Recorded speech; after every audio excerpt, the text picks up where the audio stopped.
Hello everyone, কেমন আছেন সবাই?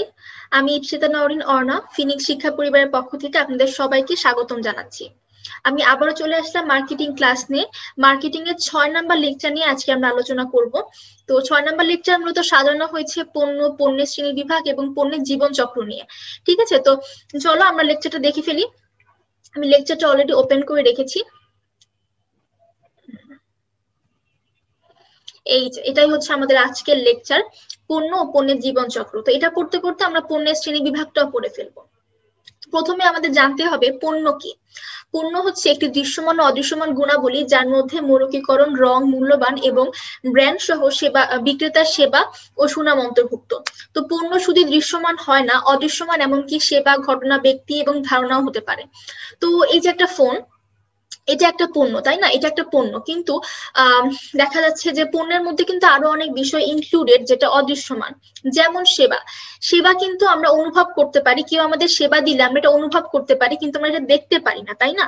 এজন্যই বলা হচ্ছে পণ্য দৃশ্যমান অদৃশ্যমান সবই হতে পারে। তো মূলত প্রোডাক্টের মধ্যে তোমার কোনো ব্যক্তি, ঘটনা, সেবা সবকিছুই ইনক্লুড হতে পারে। ঠিক আছে, স্থান, এই সবকিছুই কিন্তু পণ্যের মধ্যে অন্তর্ভুক্ত। এটাই হচ্ছে মূলত ব্যাপারটা, যে পণ্য বলতে শুধু যে আমরা একটা দৃশ্যমান কিছু বুঝবো তা কিন্তু না। পণ্য বলতে আমরা সেবা, ঘটনা বা ধারণা বুঝতে পারি, বা আইডিয়া গুলাও কিন্তু পণ্যের মধ্যেই পড়ছে। ওকে, এবার আসছি সেবা নিয়ে।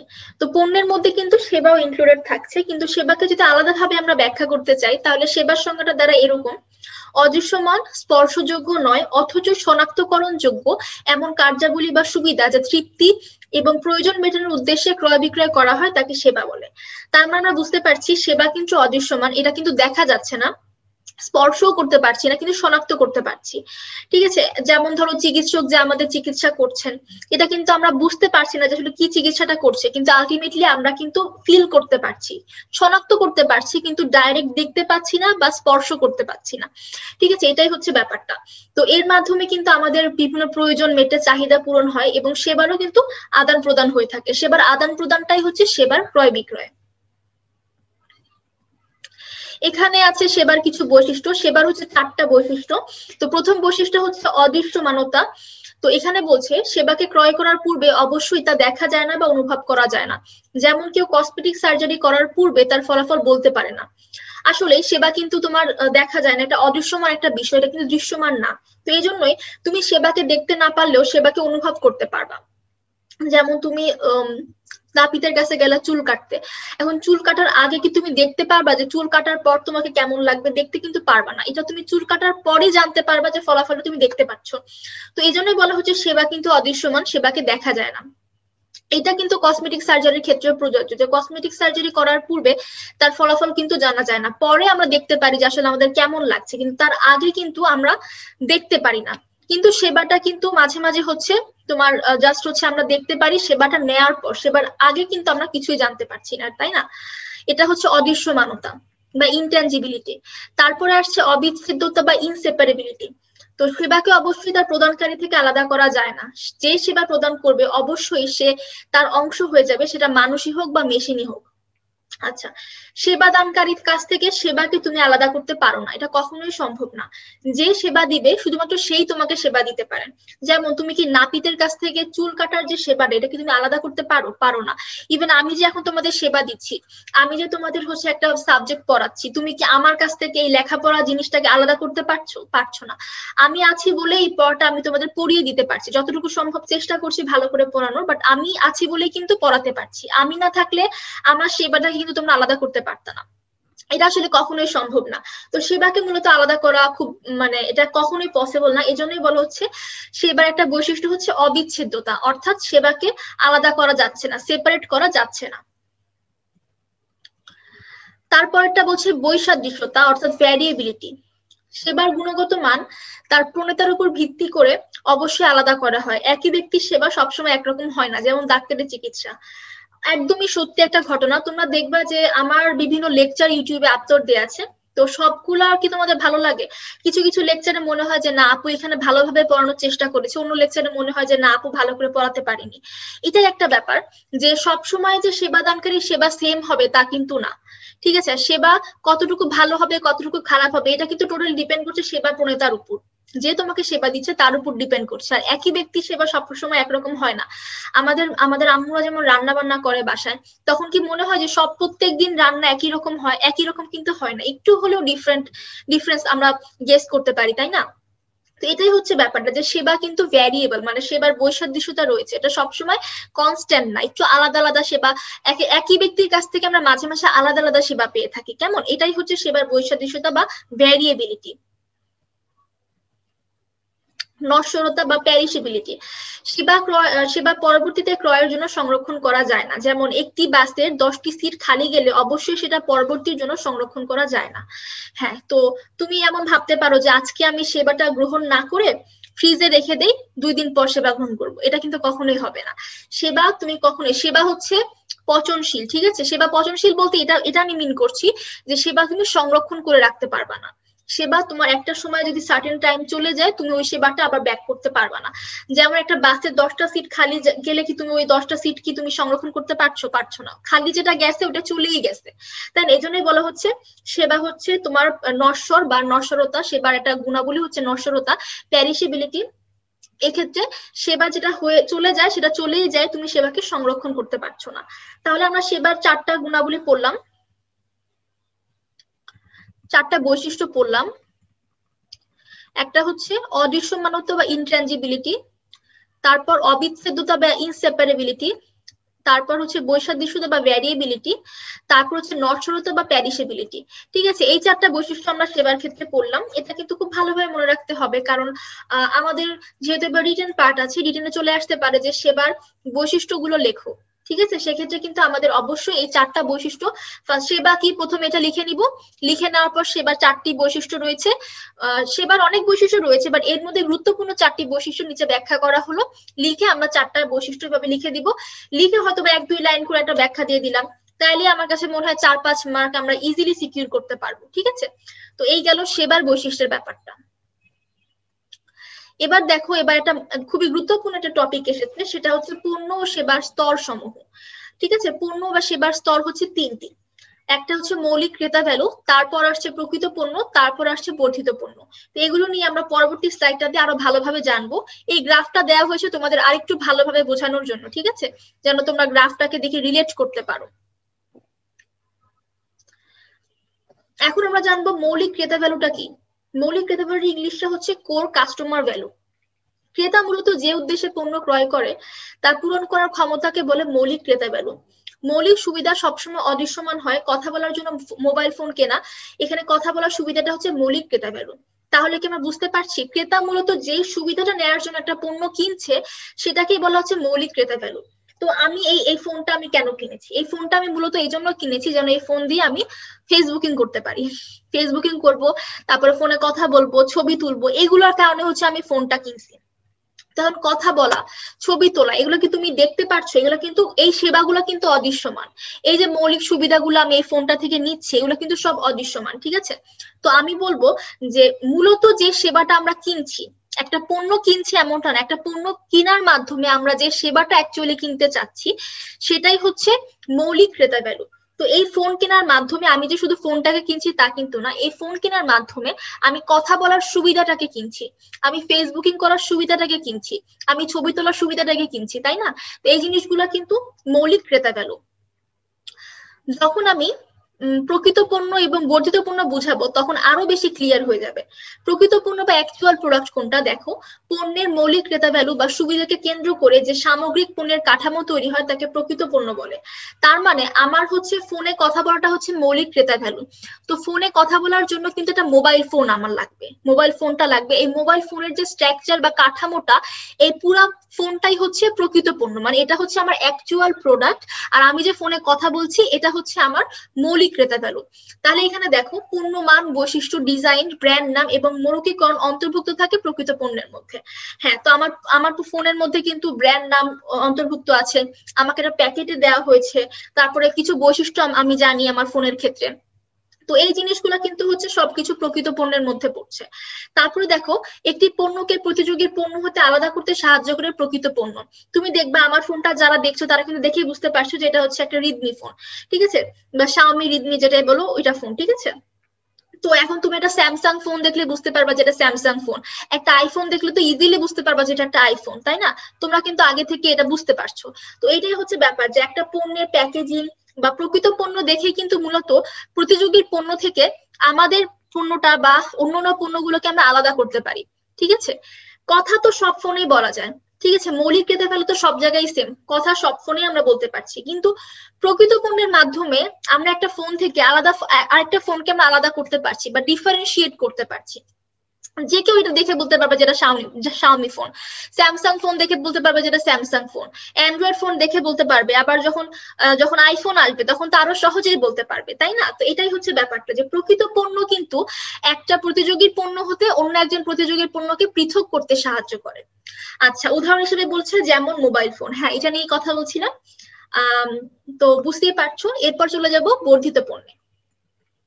অগমেন্টেড প্রোডাক্ট, মৌলিক ক্রেতা ভ্যালু এবং প্রকৃত পণ্য ছাড়া কোনো কোম্পানি ভোক্তাকে যে অতিরিক্ত সুবিধা প্রদান করে তাকে বর্ধিত পণ্য বলে, ঠিক আছে। এখন আমাকে তো একটা, আমি যখন ফোন কিনছি, ফোন কেনার সাথে সাথে কথা বলার সুবিধাটাকেও ক্রয় করছি, এছাড়াও কিন্তু ফোন কেনার সাথে সাথে আমি আরো কিছু সুবিধা পাচ্ছি একজন বিপণনকারীর কাছ থেকে। কি কি সুবিধা দেখো, বাকিতে পণ্য বিক্রয়, ওয়ারেন্টি, পণ্য ব্যবহার নির্দেশনা, বিক্রয়ত্ব সেবা ইত্যাদি বর্ধিত পণ্যের অন্তর্ভুক্ত। যেমন ফোনের সাথে ইয়ারফোন ফ্রি দেওয়া, ওয়ারেন্টি কার্ড দেওয়া ইত্যাদি।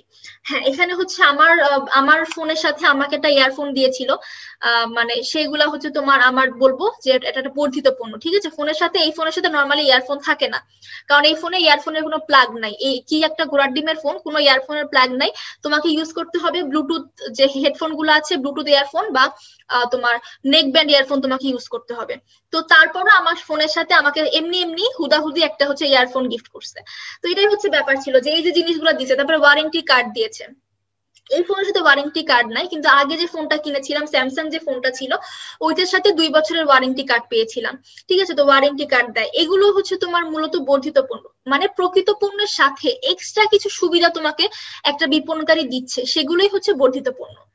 আচ্ছা, ফোনের উদাহরণ তো আমি অনেক দিলাম, তো অন্য কোনো উদাহরণ আমি দেই, ঠিক আছে। ধরো যে আমি দোকানে গিয়েছি কসমেটিক্স কিনবো, তো সেক্ষেত্রে আমার সমস্যা হচ্ছে যে আমি আমার চুলটাকে খুব সুন্দর বেশি সিল্কি করব বা খুব সুন্দর বেশি হচ্ছে শাইনি করব, এটা করার জন্য আমি শ্যাম্পু কিনতে দোকানে গিয়েছি।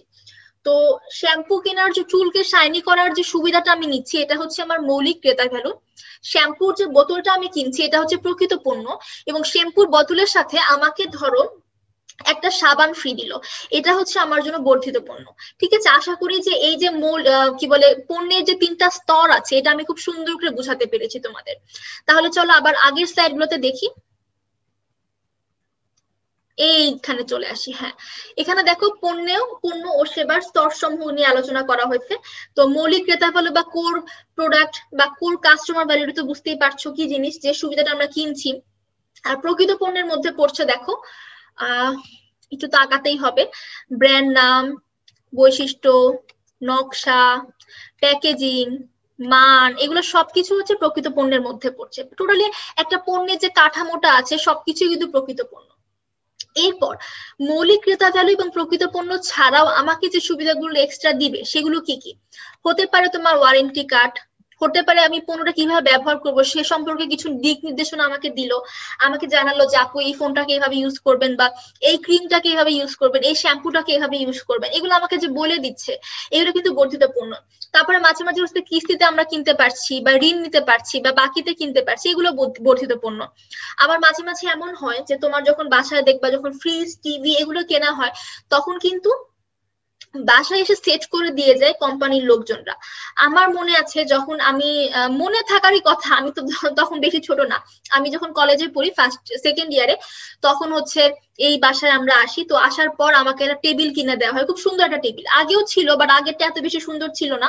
তো আমার টেবিলটা যখন আনা হয় তখন দেখি টেবিলের কাঠগুলো সব ভাঙা ভাঙা কাঠ, মানে জোড়া লাগানো না, সব ভাঙা। তো আনার পরে সেই তোমার হচ্ছে কিনেছিলাম হচ্ছে অটোবি থেকে।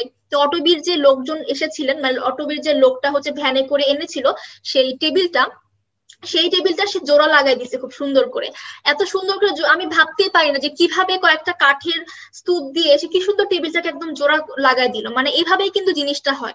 টেবিলটা যদি আমাকে সে বাসায় পাঠায় দিয়ে বলতো যে আপু পার্টস গুলো আছে, কাঠগুলো আছে, আপনি জোড়া লাগায় নেন, আমি কি পারতাম? কখনো সম্ভব? কখনোই সম্ভব না। অটোবিট থেকে কিন্তু আমাকে বিক্রয় সেবা দিয়েছে। তো এটাই হচ্ছে আমার জন্য একটা বর্ধিত পণ্য। তো কিছু কিছু পণ্য এমন আছে যেগুলোর ক্ষেত্রে বিক্রয় সেবা মাস্ট, যেমন তোমার ওয়াশিং মেশিন, ফ্রিজ, টিভি, এগুলো কিনলে অবশ্যই বিক্রয় সেবা আমরা আশা করে থাকি। তারপরে যেমন আমি একটা বড় টেবিল কিনলাম, পড়ার টেবিল, তো এই টেবিলটা কিন্তু আমি একা একা জোড়া লাগাতে পারতাম না, পার্টস গুলো দিয়ে আমি যতই পারি, আমি কিন্তু সম্ভব না। এটা অটোবির লোকজন যারা স্পেশালাইজ তারাই কিন্তু পারবে। তো এই জিনিসগুলো হচ্ছে বর্ধিত পণ্য। তো আশা করি তোমরা বুঝতে পারছো যে পণ্যের যে স্তরগুলো আছে সেগুলো কি। এখান থেকে কিন্তু প্রচুর পরিমাণে অবজেক্টিভ আসে, ঠিক আছে, এখান থেকে প্রচুর অবজেক্টিভ আসে। তো এটা খুব মনোযোগ দিয়ে তোমরা বুঝার চেষ্টা করবা। আচ্ছা, আমাদের তো এটা পড়ানো হয়ে গেল, এবার দেখি আমাদের নেক্সট টপিকটা কি আছে।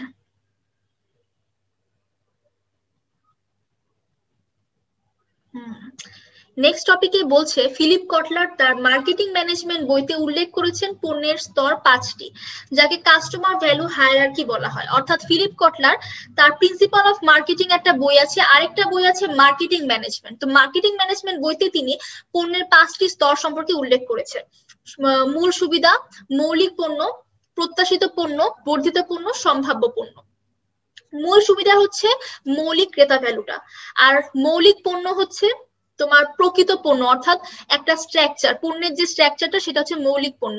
একটা উদাহরণ দিয়ে বুঝাই, যে হচ্ছে আমি, আমার চুলের সমস্যা, আমার চুল খুব পড়তেছে এখন, তো আমি শ্যাম্পু কিনতে গেলাম বাজারে, বাজারে গিয়ে আমি বললাম যে আমি চুল পড়া কমায় এমন একটা শ্যাম্পু আমি কিনতে চাই।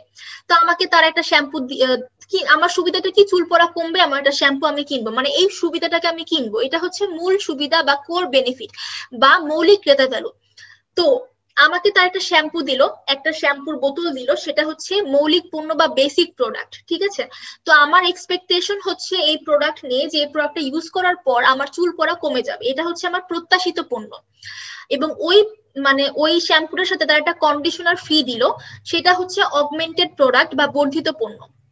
এরপর বাসায় আসার পর যখন আমি পণ্যটাকে ইউজ করলাম, ঠিক আছে, ইউজ করার পর যে আমি কি ফলাফল পেলাম সেটাই হচ্ছে আমার সম্ভাব্য পণ্য। বা আমি বাসায় আসার পর চিন্তা করলাম যে এটা দিয়ে আমি আদৌ কোনো হেল্প পাবো বা পাচ্ছি কিনা, এটা হচ্ছে সম্ভাব্য পণ্য, ঠিক আছে। তো মূলত পণ্যের স্তর হচ্ছে 3টি, কিন্তু ফিলিপ কটলার মার্কেটিং ম্যানেজমেন্ট বইতে 5টি স্তর উল্লেখ করেছেন।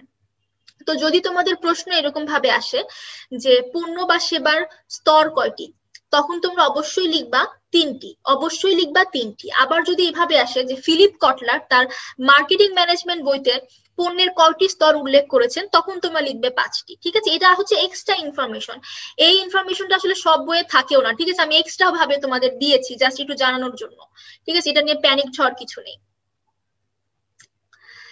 তারপরে আমরা কথা বলবো নতুন পণ্য নিয়ে।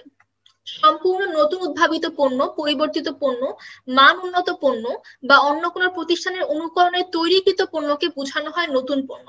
আচ্ছা, তো নতুন পণ্য বলতে আমরা কি কি বুঝি? প্রথমত নতুন পণ্য বলতে আমরা বুঝি একদম নতুন একটা পণ্য যেটা আগে কখনো বাজারে ছিল না, একদম নতুন একটা পণ্য বাজারে লঞ্চ করা, সেটা হচ্ছে একেবারে নতুন পণ্য। হতে পারে একটা পণ্য বাজারে আগে ছিল, সেই পণ্যটার মধ্যে কিছু পরিবর্তন আনলো, কিছু সংশোধন আনলো, সেটা হতে পারে নতুন পণ্য। সংশোধিত পণ্যগুলোও কিন্তু বাজারে নতুন পণ্য। আবার এমন হতে পারে যে আগে বাজারে ছিল, সেই পণ্যটার মান উন্নত করার পর সেটাও কিন্তু আমার জন্য একটা নতুন পণ্য। আবার এমনও হতে পারে যে অন্য কোনো প্রতিষ্ঠানের একটা পণ্য আছে, সেইটা দেখে দেখে আমি আরেকটা পণ্য বানালাম, সেটাও হতে পারে নতুন পণ্য, ঠিক আছে। তার মানে একদম নতুন নিউলি লঞ্চ প্রোডাক্ট এবং কাস্টমাইজ প্রোডাক্ট বা হচ্ছে তোমার মডিফাইড প্রোডাক্ট সবগুলোই কিন্তু নতুন পণ্য, ঠিক আছে। তাহলে আমরা কি জানলাম? নতুন পণ্য বলতে আমরা জানি নতুন উদ্ভাবিত পণ্য অথবা সংশোধিত পণ্য, ঠিক আছে। পুরাতন পণ্য যদি সংশোধন করি ওটাই কিন্তু আবার নতুন পণ্য হয়ে যায়, এগুলোই হচ্ছে নতুন পণ্য। তাহলে এখন দেখো, কোন পণ্য, সেবা বা ধারণাকে কিছু সম্ভাব্য গ্রাহক নতুন বলে মনে মনে উপলব্ধি করলে তাকে নতুন পণ্য বলে। আচ্ছা, তো এখন আমরা নতুন পণ্য সম্পর্কে জানলাম, আমরা আগেও জানতাম। তো এখন আমরা নতুন একটা বিষয় জানবো, সেটা হচ্ছে নতুন পণ্য উন্নয়ন প্রক্রিয়ার ধাপ। এটা আমরা আগে কখনো শুনিনি বা আগে কখনো পড়িনি, এই লেকচারে এটা প্রথম আসছে। তো নতুন পণ্য উন্নয়ন প্রক্রিয়ার ধাপ হচ্ছে 8টি। কি কি ধাপ দেখি? ধারণা সংগ্রহ, ধারণা বাছাইকরণ, ধারণা উন্নয়ন ও পরীক্ষা, বাজারজাতকরণ কৌশল উন্নয়ন, ব্যবসায় বিশ্লেষণ, পণ্য উন্নয়ন, পরীক্ষামূলক বাজারজাতকরণ, বাণিজ্যিকীকরণ। আচ্ছা, তো এই 8টা ধাপ হচ্ছে আমাদের মনে রাখতে হবে। এমসিকিউ তে চলে আসতে পারে যে নতুন পণ্য উন্নয়নের প্রক্রিয়ার ধাপ কয়টি, তখন আমাদের দাগাতে হবে 8টি। সবচেয়ে বেশি আসে নতুন পণ্য উন্নয়ন প্রক্রিয়ার শেষ ধাপ কোনটি, তখন আমাদের বলতে হবে বাণিজ্যিকীকরণ। ওকে, তো আমি খুব ছোট্ট একটা তোমাদের একটা বেসিক নলেজ দেই ধাপগুলো সম্পর্কে। প্রথমে আছে ধারণা সংগ্রহ। তো আমি একটা বিপণনকারী হিসাবে আমাকে ফার্স্টে জানতে হবে যে আমি একটা নতুন পণ্য বানাবো। তো নতুন পণ্য বানাতে হলে কিরকম পণ্য আমি বানাতে পারবো, এটা আমাকে আগে চিন্তা করতে হবে। মাথায় হচ্ছে আমাকে পরিকল্পনা করতে হবে যে কেমন পণ্য আমি বানাবো। নিজের থেকে আইডিয়া জেনারেট করতে হবে। আইডিয়া জেনারেট করাটাই হচ্ছে ধারণা সংগ্রহ। ধারণা সংগ্রহের ইংলিশটা বলবো আইডিয়া জেনারেট করা, মানে আমার মনে মনে চিন্তা করা যে আমি কেমন পণ্য বানাবো, কোন পণ্য বানাবো, এটা হচ্ছে ধারণা সংগ্রহ। তো আমার মাথায় ধরো 2-3টা আইডিয়া আসছে, তো 2-3টা আইডিয়ার মধ্যে আমি যে কোনো একটা আইডিয়া নিব, অর্থাৎ এতগুলো আইডিয়া আমার মাথার মধ্যে আসছে, এর মধ্যে সবচেয়ে বেস্ট আইডিয়া যেটা সেটা আমি নিব। তো বেস্ট আইডিয়া গ্রহণ করাকে বলা হচ্ছে ধারণা বাছাইকরণ। তো বেস্ট যে আইডিয়াটা আসবে সেটাকে আমি পিক করলাম, এটাই হচ্ছে ধারণা বাছাইকরণ। তো ধারণা বাছাই করার পর একটা আইডিয়া আমার মাথায় একদম ফিক্সড আছে, এটার উপর আমি বেস করে কাজ করব। তখন আমি যেটা করলাম, ওই আইডিয়াটাকে আস্তে আস্তে উন্নত করার চেষ্টা করলাম, মানে ওই আইডিয়াকে আরো বেশি মডিফাই করলাম, আরো সংশোধন করলাম। এটাকে বলছে ধারণা উন্নয়ন ও পরীক্ষা। ঠিক আছে, এগুলো কিন্তু সব মনস্তাত্ত্বিক কাজ, মনে মনেই করছি। ঠিক আছে, তারপরে আমি আমার যে পণ্যটা আছে সেটার জন্য তোমার বাজারজাতকরণ কৌশল উন্নয়ন করলাম, মানে আমি কি কৌশলে বাজারে এটাকে ছাড়বো, আমার বিপণন কৌশলটা কি হবে, বা আমি কাজের জন্য বানাচ্ছি, এগুলো সবকিছু চিন্তা করা হচ্ছে বাজারজাতকরণ কৌশল উন্নয়ন। গেল, এরপর হচ্ছে ব্যবসায় বিশ্লেষণ, অর্থাৎ ব্যবসার তো বিভিন্ন খাত রয়েছে, সেই খাতগুলো আমি বিশ্লেষণ করব। বিশ্লেষণ করে আমি নির্ধারণ করব যে আমার যে নতুন পণ্য বানাচ্ছি এই খাতটা আসলে বাজারে কতটুকু চলবে, চলার সম্ভাবনা কতটুকু, বা কতটুকু সেল হবে, সেটা আমাকে চিন্তা করতে হবে। এটা হচ্ছে ব্যবসায় বিশ্লেষণ। তো মোটামুটি এই সবগুলো কাজ হচ্ছে তোমার মনস্তাত্ত্বিক কাজ, এগুলো হচ্ছে সবকিছু তোমার হচ্ছে কাইন্ড অফ মাথায় থিঙ্ক করে তোমাকে করতে হবে। ব্যবসায় বিশ্লেষণটাও কিন্তু তোমাকে আসলে মানে ডেটা অ্যানালাইসিস করতে হবে। ব্যবসায়ের যে ডেটা গুলো আছে সেগুলো অ্যানালাইসিস এর মাধ্যমে তুমি জানতে পারবে তোমার ব্যবসায়ের খাতগুলো কেমন চলছে এবং নতুন খাতটা কেমন ভাবে চলবে। তারপরে আসছে হচ্ছে পণ্য উন্নয়ন। তো তুমি যে এতক্ষণ একটা ধারণা সংগ্রহ করেছিলা, ধারণা উন্নয়ন করেছো, পরীক্ষা করেছো, এই যে তুমি এতগুলো ডিসিশন নিলা, এর মধ্যে থেকে তো তোমাকে ডিসিশন নেওয়ার পর তোমাকে পণ্যটা তো বানাতে হবে, রাইট? তুমি যে চিন্তা করলা যে আমি একটা পণ্য বানাবো, এরকম সাইজের বানাবো, এরকম শেপের বানাবো যেন সবাই ইউজ করতে পারে, পণ্যের মধ্যে এই এই গুণাবলী থাকবে, এগুলো যে তুমি চিন্তা করলা ধারণা উন্নয়ন ও পরীক্ষা স্তরে, তো সেখানে তুমি চিন্তা করার পর আলটিমেট গোল হচ্ছে পণ্যটা উন্নয়ন করা, অর্থাৎ পণ্যটা তৈরি করা। তুমি যখন পণ্যটা তৈরি করবা সেটাকেই বলছে পণ্য উন্নয়ন স্তর। ঠিক আছে, তো পণ্য উন্নয়ন স্তরে গিয়ে তুমি তোমার চিন্তা ধারণার মতো একটা নতুন পণ্য তৈরি করলা, নতুন পণ্য তৈরি করা হয়ে গেল। তারপর আসে পরীক্ষামূলক বাজারজাতকরণ, অর্থাৎ তুমি যে নতুন পণ্যটা তৈরি করলা এটা কি তুমি একদম বাজারে সেল করা শুরু করে দিবা? না, অল্প কিছু পণ্য তুমি তৈরি করেছো, এগুলো তুমি ছোট ছোট ভাগ করলা, ছোট ছোট ভাগ করে বাজারে তুমি ছেড়ে দিলা। কিভাবে ছাড়লা বলি। সাপোজ তুমি কসমেটিক্স এর কোনো পণ্য বানালা, এই কসমেটিক্স এর পণ্যটা তুমি করলা কি, তুমি বাজারে বিপণনকারীদের কাছে দিলা, দিয়ে বললা কি যে আপনাদের তো হচ্ছে সাবান শ্যাম্পু এগুলো সবকিছু সেল করেন, তাহলে আপনি সাবান শ্যাম্পুর সাথে এই জিনিসগুলা মানে ফ্রিতে দিয়ে দিবেন, শুভেচ্ছা হিসাবে, শুভেচ্ছা প্রাইস হিসাবে বা গিফট হিসাবে আপনি আমার পণ্যটা ক্রেতাদেরকে গিফট করে দিবেন। ঠিক আছে, বিনামূল্যে ক্রেতাদের কাছে দিচ্ছি, এটাই হচ্ছে পরীক্ষামূলক বাজারজাতকরণ। বিনামূল্যে আমি আমার পণ্যটা অন্য পণ্যের সাথে ক্রেতাদেরকে বিনামূল্যে দিয়ে দিচ্ছি, যেন ক্রেতারা এটাকে ব্যবহার করে আমি পরবর্তীতে ক্রেতাদের জিজ্ঞাসা করব যে আপু বা ভাইয়া আপনারা যে পণ্যটা ব্যবহার করলেন আপনাদের কেমন লাগছে। ঠিক আছে, একদম বাস্তব একটা উদাহরণ দেই। বড় বড় শপিং মলে যখন আমরা যাই তখন দেখবা যে শপিং মলের হচ্ছে তোমার নিচে হ্যাঁ অনেক বিক্রয় কর্মী দাঁড়িয়ে থাকেন, অনেক সেলসম্যান ভাই আপুরা দাঁড়িয়ে থাকেন, তারা আমাদের বলে যে স্যার বা ম্যাডাম আপনার কি একটু সময় হবে? তা আমরা বলি যে আচ্ছা ঠিক আছে বলেন কি দরকার। তো তখন তারা আমাদেরকে বলে যে হচ্ছে আমাদের নতুন একটা পণ্য এসেছে, সেটা হচ্ছে কাপড় ধোয়ার সাবান, তো এটা আপনি একটু ইউজ করে দেখেন। ছোট সাইজ, একদম ছোট্ট একটা সাইজ আমাকে দিয়ে বলবে যে আপনি এটা ইউজ করে দেখেন আপনার ভালো লাগে কিনা, আপনাদের মতামতটা আমাদের জানাবেন। ঠিক আছে, তো এই হচ্ছে ব্যাপারটা যে ওরা কিন্তু আমাদের কাছ থেকে এইভাবে পণ্যগুলো সেল করছে, আমাদের কাছে সেল করছে না, গিফট করে দিচ্ছে বিনামূল্যে, একদম বিনামূল্যে দিয়ে দিচ্ছে। তো আমরা ওটা বাসায় এসে ব্যবহার করলাম, ব্যবহার করার পর আমাদের রিভিউটা তখন আমরা জানাতে পারি যে না এই পণ্যটা তো আসলেই ভালো, এরকম পণ্য বাজারে আসলে তো আমাদের জন্য খুবই ভালো হবে, আমরা এটাকে বেশি বেশি করে কিনবো, তাই না? এটাই হচ্ছে পরীক্ষামূলক বাজারজাতকরণ, মানে পরীক্ষামূলক ভাবে তুমি অল্প কিছু পণ্য ছোট ছোট সাইজে মানুষের কাছে বিনামূল্যে দিয়ে দিবা, এটা হচ্ছে পরীক্ষামূলক বাজারজাতকরণ। তো যখন মানুষের কাছ থেকে পজিটিভ তুমি রেজাল্ট পাবা, মানুষ যখন বলছে যে না আপনার পণ্যটা খুবই ভালো, খুব ভালো পরিষ্কার হচ্ছে, কাপড় খুব ভালো পরিষ্কার হচ্ছে, তখন তোমরা তখন একজন বিপণনকারী ভাববে যে আচ্ছা আমার পণ্যটা তার মানে বাজারে গেলে মার্কেট ক্যাপচার করতে পারবে। তখন পণ্য যে উৎপাদনকারী বা বিপণনকারী আছে তারা কিন্তু বাণিজ্যিকীকরণ করবে, অর্থাৎ বাণিজ্যিক ভাবে পণ্য উৎপাদন শুরু করবে। মানে আগে তো অল্প পরিমাণ পণ্য উৎপাদন করেছে, শুধুমাত্র পরীক্ষামূলক ভাবে বাজারে ছেড়েছে, এখন হচ্ছে তারা টাকা দিয়ে তারা পণ্যটা বিক্রি করবে, বুঝতে পারছো? মানে টাকা দিয়ে তারা হচ্ছে পণ্যটাকে সেল করবে। তুমি যখন কিনতে যাবে তখন তুমি টাকা দিয়ে পণ্যটা কিনবে, অর্থাৎ কমার্শিয়ালাইজেশন যেটাকে বলে, এটাই হচ্ছে বাণিজ্যিকীকরণ। আশা করি 8টা ধাপ খুব অল্প ভাবেও হলেও আমি মোটামুটি ভালোভাবে বুঝাতে পেরেছি। বাকি কোনো কোশ্চেন থাকলে কিন্তু কমেন্ট সেকশন আছে, এখানে একদম ভালোভাবে জানিয়ে দিবা, আমি তোমাদের কিন্তু রিপ্লাই করার চেষ্টা করি। যখন আমি দেখি কমেন্ট সেকশনে কোনো প্রশ্ন আসছে আমি কিন্তু নিজে থেকে রিপ্লাই করি, হ্যাঁ আমি আমার ভিডিওগুলো নিজেই দেখি বারবার, তো তোমরা কিন্তু আমাকে জানিয়ে দিবে। তো ছোটখাটো ভাবে হলেও আমি বুঝিয়ে দিতে সক্ষম হয়েছি আশা করি। তো সবচেয়ে গুরুত্বপূর্ণ স্টেপ হচ্ছে 7 আর 8, ঠিক আছে? এই 7 নাম্বার এবং 8 নাম্বার স্টেপ থেকে প্রশ্ন আসে, এটা মাথায় রাখবা, কেমন?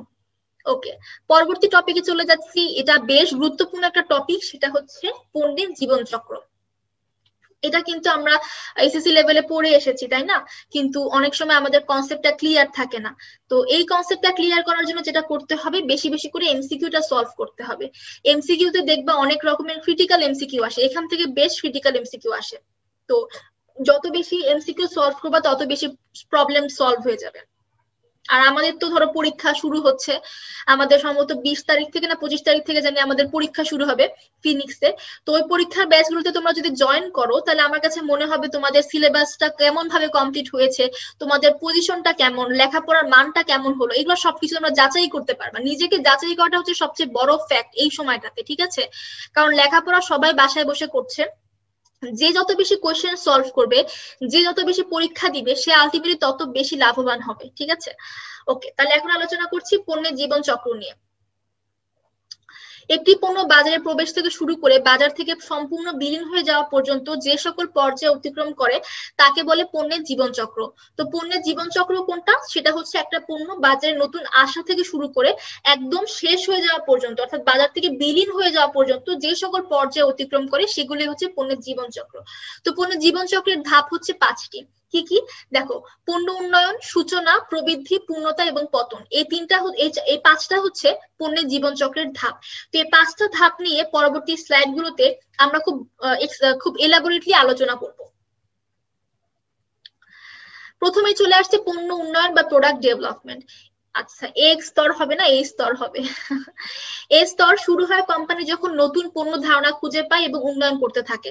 আচ্ছা, পণ্য উন্নয়নের ফার্স্টে কিন্তু বলেছি ধারণা সংগ্রহ, ধারণা সংগ্রহ থেকে ধারণা উন্নয়ন পর্যন্ত, ধারণা সংগ্রহ থেকে পণ্য উন্নয়ন পর্যন্ত যে ধাপগুলো আছে সে সবকিছুই হচ্ছে পণ্য উন্নয়নের মধ্যে পড়ছে। তো এই ধাপের মধ্যে একজন কোম্পানি যে নতুন আইডিয়া জেনারেট করেছে না, সেই আইডিয়াটাকে উন্নয়ন করতে থাকে। আর পণ্য উন্নয়ন স্তরে বিক্রয়ের পরিমাণ শূন্য থাকে, কোম্পানির বিনিয়োগ ব্যয় বাড়তে থাকে, মুনাফা হয় না এবং প্রতিযোগী কম থাকে। কারণটা বলি, পণ্য উন্নয়ন স্তরে কিন্তু তুমি পণ্যটা তৈরি করছো, সেল করছো না, রাইট? শুধু তৈরিতেই তুমি ব্যস্ত, তৈরি করা নিয়ে তুমি বিজি। তো এখানে কিন্তু কোনো বিক্রয় নাই, এই কারণে এখানে বলছে বিক্রয়ের পরিমাণটা শূন্য থাকে এবং কোন রকমের মুনাফা হয় না। বিক্রয় যখন নাই তাহলে মুনাফা কিভাবে হবে, রাইট? এবং প্রতিযোগীও কম থাকে। তারপর হচ্ছে সূচনা স্তর। সূচনা স্তরে বিক্রয়ের পরিমাণ কম থাকে এবং প্রতিযোগী থাকে না, ঠিক আছে? মানে আসলে এখানে একটা ভুল হয়েছে, এটা হচ্ছে মুনাফা হয় এবং প্রতিযোগী থাকে না হবে, প্রতিযোগী কম থাকা না, একদমই প্রতিযোগী থাকে না। লিখে দিলাম আমি কথাটা, একটু দেখো, ঠিক আছে? তার মানে আমরা বুঝলাম যে পণ্য উন্নয়ন এবং সূচনা স্তরে কোন রকমের প্রতিযোগী থাকে না। তো পণ্য উন্নয়ন স্তরে বিক্রয় করা হয় না, একদম বিক্রয়ের পরিমাণ 0%, জিরো বিক্রয়, মুনাফা হচ্ছে 0। কিন্তু সূচনা স্তরে বিক্রয়ের পরিমাণ আস্তে আস্তে কিন্তু আমরা বিক্রয় করা শুরু করি, একটু একটু করে বিক্রয় করা শুরু করি। এই জন্য সূচনা স্তরে বিক্রয়ের পরিমাণ কম থাকে এবং প্রতিযোগী থাকে না, যেহেতু নতুন পণ্য ভাবে বাজার ক্যাপচার করেনি, সেই কারণে প্রতিযোগী কিন্তু অত বেশি থাকে না, কম প্রতিযোগী থাকে বা প্রতিযোগী থাকে না বললেই চলে। ঠিক আছে, আসলে এটা মূলত বুঝে একদম ক্লিয়ার কার একটা ব্যাপার, সেটা হচ্ছে সূচনা স্তরে মানে পণ্য উন্নয়ন স্তরে বিক্রি হয় না, মুনাফা থাকে না, প্রতিযোগীও থাকে না। তারপর সূচনা স্তরে বিক্রি শুরু করা হয়, সূচনা স্তরে কিন্তু প্রথম বিক্রি শুরু করা হয়, কোনো প্রতিযোগী থাকে না। তারপরে বলছি বন্টন ও প্রসার খাতে প্রচুর ব্যয় করতে হয়, ফলে মুনাফা থাকে না। আচ্ছা, সূচনা স্তরে তো নতুন একটা পণ্য তুমি বাজারে দিয়েছো, সেই জন্য কিন্তু তোমার বিজ্ঞাপন দিতে হয় বেশি বেশি করে, এবং মধ্যস্থ ব্যবসায়ীদেরকে কিন্তু তোমার পণ্যটা কেনার জন্য ইনফ্লুয়েন্স করতে হয় অনেক ভাবে, সেজন্য কিন্তু প্রচুর অর্থ ব্যয় হয়ে যায়। দেখো এখানে বলছে বন্টন এবং প্রসার খাতে প্রচুর অর্থ ব্যয় হচ্ছে। বন্টন খাতটা হচ্ছে তোমার বুঝতেই পারছো, মধ্যস্থ ব্যবসায়ীদের ইনফ্লুয়েন্স করা, পণ্যটা নেয়ার জন্য বা পণ্যটা বিক্রি করার জন্য ইনফ্লুয়েন্স করা, এগুলোতে কিন্তু প্রচুর অর্থ ব্যয় হচ্ছে। আর প্রসার খাত বলতে বোঝাচ্ছে তোমার বিজ্ঞাপন দেওয়া, তারপরে হচ্ছে ডিসকাউন্টে পণ্য ছেড়ে দেওয়া, বিক্রয় প্রসার কার্যক্রম, ঠিক আছে, এগুলোতে কিন্তু প্রচুর পরিমাণে অর্থ ব্যয় হয়, যার ফলে সূচনা স্তরে মুনাফা থাকে না। তাহলে আমরা জানলাম প্রথম দুইটা স্তরে কোনো মুনাফা থাকছে না, সূচনা স্তরে কিন্তু বিক্রয় হয়, কিন্তু যেহেতু বন্টন এবং প্রসার খাতে ব্যয়টা বেশি হচ্ছে, দ্যাটস ওয়াই কোনো মুনাফা থাকছে না।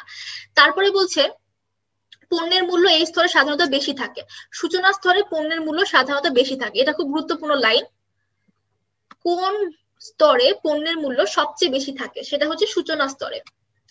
তারপরে আস্তে আস্তে দেখো প্রবৃদ্ধিতে, যে এই স্তরে বিক্রয়ের পরিমাণ দ্রুত বাড়তে থাকে, মুনাফার হার সর্বাধিক হয়। এইখানে দুইটা লাইন দুইটাই গুরুত্বপূর্ণ, ঠিক আছে। প্রবৃদ্ধি স্তরে যেটা হয়, বিক্রয়ের পরিমাণ আস্তে আস্তে বৃদ্ধি পেতে থাকে, মানে দ্রুত বৃদ্ধি পেতে থাকে, বিক্রয়ের পরিমাণ দ্রুত বৃদ্ধি পেতে থাকে এবং মুনাফার হার সর্বাধিক হয়। তো বুঝতেই পারছো, মুনাফার হার সর্বাধিক মানে বিক্রয় দ্রুত বাড়তে থাকে। তারপরে আসছে ম্যাচিউরিটি বা পূর্ণতা পর্যায়। তো পূর্ণতা স্তরে বিক্রয়ের পরিমাণ সর্বোচ্চ হয়। আমরা বলেছি প্রবৃদ্ধি স্তরে বিক্রয়ের পরিমাণ দ্রুত বাড়তে থাকে আর মুনাফার হার সর্বাধিক। আর পূর্ণতা স্তরে দেখো বিক্রয়ের পরিমাণ সর্বোচ্চ হয়, মানে বিক্রয়ের হারটা না, বিক্রয়ের পরিমাণটা সর্বোচ্চ হয়, মুনাফা সর্বাধিক হয়। তো দুইটা কথা, এই একটা কথা আর এই একটা কথা, দুইটার মধ্যে পার্থক্য বুঝতে পারছো? প্রবৃদ্ধিতে বলছে মুনাফার হার সর্বাধিক হয়, আর পূর্ণতাতে বলছে মুনাফা সর্বাধিক হয়। মুনাফার হার আর মুনাফা কিন্তু এক কথা না, তাই না? এটা কিন্তু অবজেক্টিভে এই কোশ্চেন অনেক আসে তোমাদের কনফিউজ করার জন্য, এবং আমি যে কোশ্চেনগুলো করেছি আমার কোশ্চেনেও কিন্তু এই কোশ্চেনটা দেয়া আছে। ফিনিক্সে যে প্রশ্নগুলো হয়েছে সেখানেও এরকম ট্রিকি কিছু প্রশ্ন দেয়া আছে, তোমাদের মাইন্ডটাকে যেন একটু ডাইভার্ট করতে পারি বা তোমরা যেন ভুল করো, এই জন্য এই প্রশ্নগুলো দেয়া। আমি কিন্তু আগে থেকে বলে দিলাম, মুনাফার হার বললে আমরা অবশ্যই দাগাবো প্রবৃদ্ধি, অর্থাৎ মুনাফার হার সর্বাধিক হয় প্রবৃদ্ধি স্তরে, কিন্তু মুনাফার পরিমাণ সর্বাধিক হয় পূর্ণতা স্তরে। মুনাফার পরিমাণ আর মুনাফার হার এই দুইটা কিন্তু গুরুত্বপূর্ণ প্রশ্ন, আবারও বলছি মাথায় রাখবা। মুনাফার হার বললে আমরা কি দাগাবো প্রবৃদ্ধি, আর মুনাফার পরিমাণ বলে আমরা দাগাবো পূর্ণতা, কেমন? আচ্ছা, তারপরে দেখো পূর্ণতা স্তরে কিন্তু একটা পণ্য যেহেতু মুনাফার হার সর্বাধিক হচ্ছে, তো তীব্র প্রতিযোগিতার সম্মুখীন হতে হয়, এবং এক্ষেত্রে মুনাফা আরো বাড়ানো এবং প্রতিদ্বন্দ্বিতায় টিকে থাকার জন্য পণ্যকে বেশি বেশি পরিবর্তন আনতে হয়, ভালো বাজারজাতকরণ প্রসার কার্যক্রম গ্রহণ করতে হয় এবং পণ্যের দাম কমানো হয়। তো সাধারণত পূর্ণতা স্তর যেটা থাকে এটা হচ্ছে পণ্যের জীবন চক্রের সবচেয়ে দীর্ঘস্থায়ী স্তর হয়, এবং এই পূর্ণতা স্তরে একটা পণ্যের সমজাতীয় অনন্য পণ্যের সংখ্যা বাজারে বাড়তে থাকে।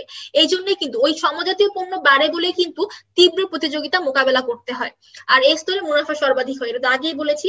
তো তোমরা কি বুঝলা, যে পূর্ণতা স্তরটা হচ্ছে একটা পণ্যের জীবন চক্রের সবচেয়ে বড় একটা স্তর, ঠিক আছে। এই স্তরে বিক্রয়ের পরিমাণ সর্বোচ্চ হয়, মুনাফা সর্বাধিক হয় এবং বাজারে সমজাতীয় পণ্যের আগমন ঘটে, যার ফলে তীব্র প্রতিযোগিতার সম্মুখীন হতে হয়।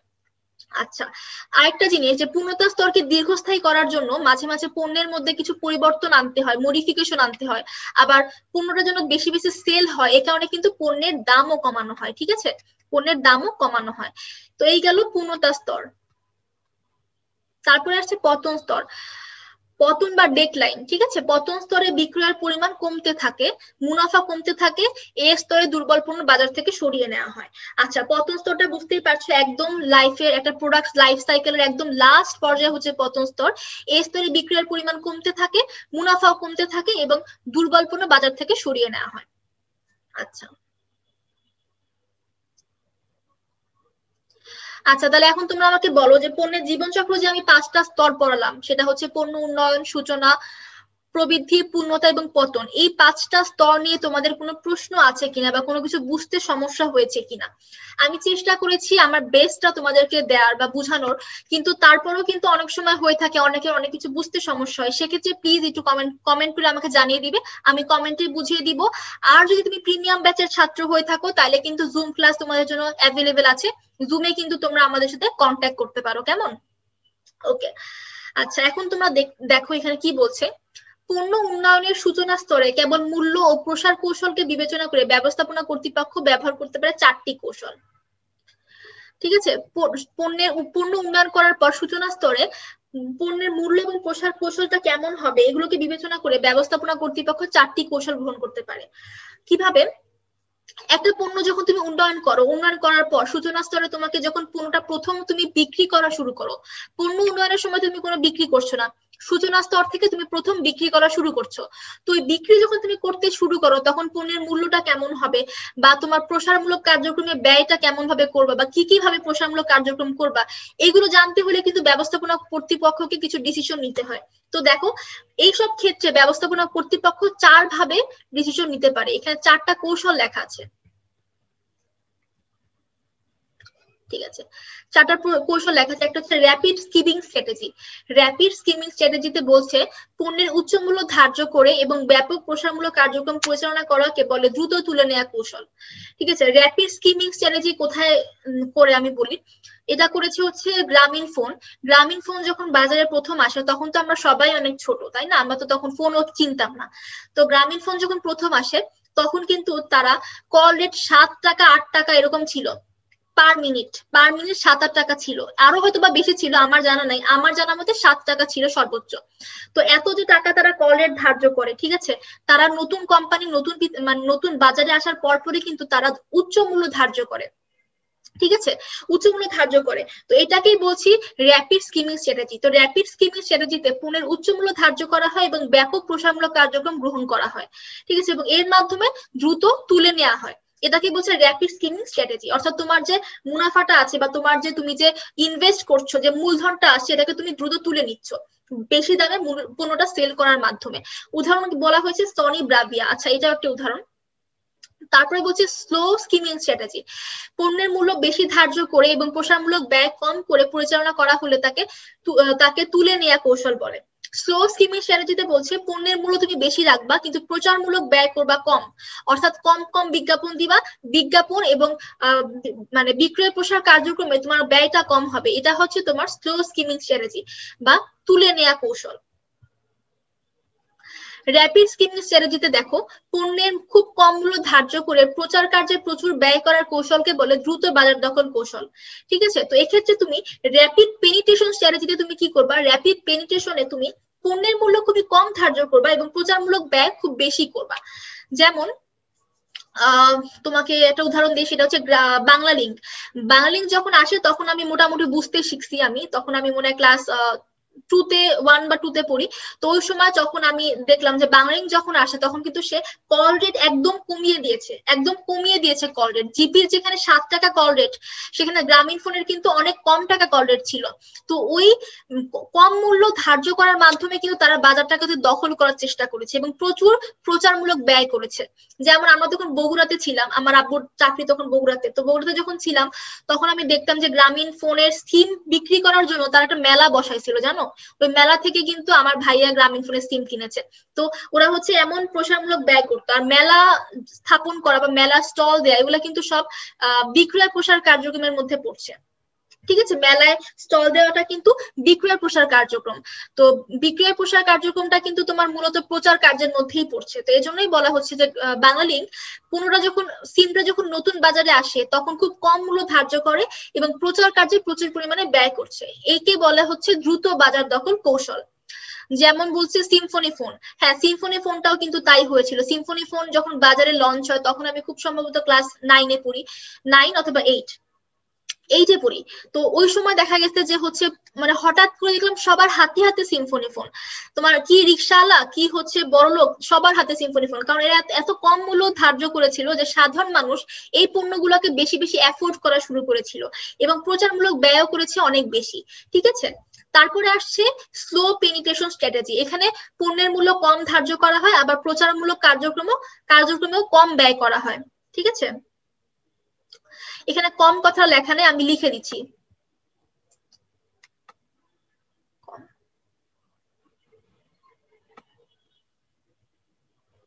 ঠিক আছে, এটা বলছে যে পণ্যের মূল্য কম ধার্য করে আবার প্রচার কার্যক্রমেও কম ব্যয় করে পরিচালনা করে, তাকে বলা হচ্ছে ধীরে বাজার দখল কৌশল। এই 4টা কৌশলই মূলত ছিল। তো আমি একটু আলোচনা করে দিই। র্যাপিড স্কিমিং স্ট্র্যাটেজি বা দ্রুত তুলে নেওয়া কৌশল, এখানে কি ছিল, পণ্যের মূল্যও বেশি প্রসারমূলক ব্যয়ও বেশি। স্লো স্কিমিং স্ট্র্যাটেজি, এখানে ছিল হচ্ছে পণ্যের মূল্য বেশি কিন্তু প্রচারমূলক ব্যয় কম। র্যাপিড পেনিট্রেশন স্ট্র্যাটেজি, এখানে ছিল হচ্ছে পণ্যের মূল্য কম কিন্তু প্রচারমূলক ব্যয় বেশি।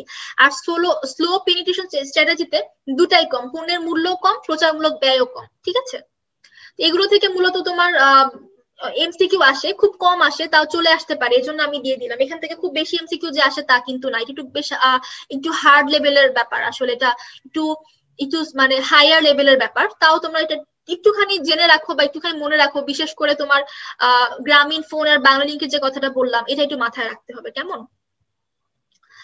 আচ্ছা, ওকে, এখানে বলছে যে পূর্ণতা স্তরে একজন বাজারজাতকারী প্রধানত 3টি কৌশল অবলম্বন করতে পারে।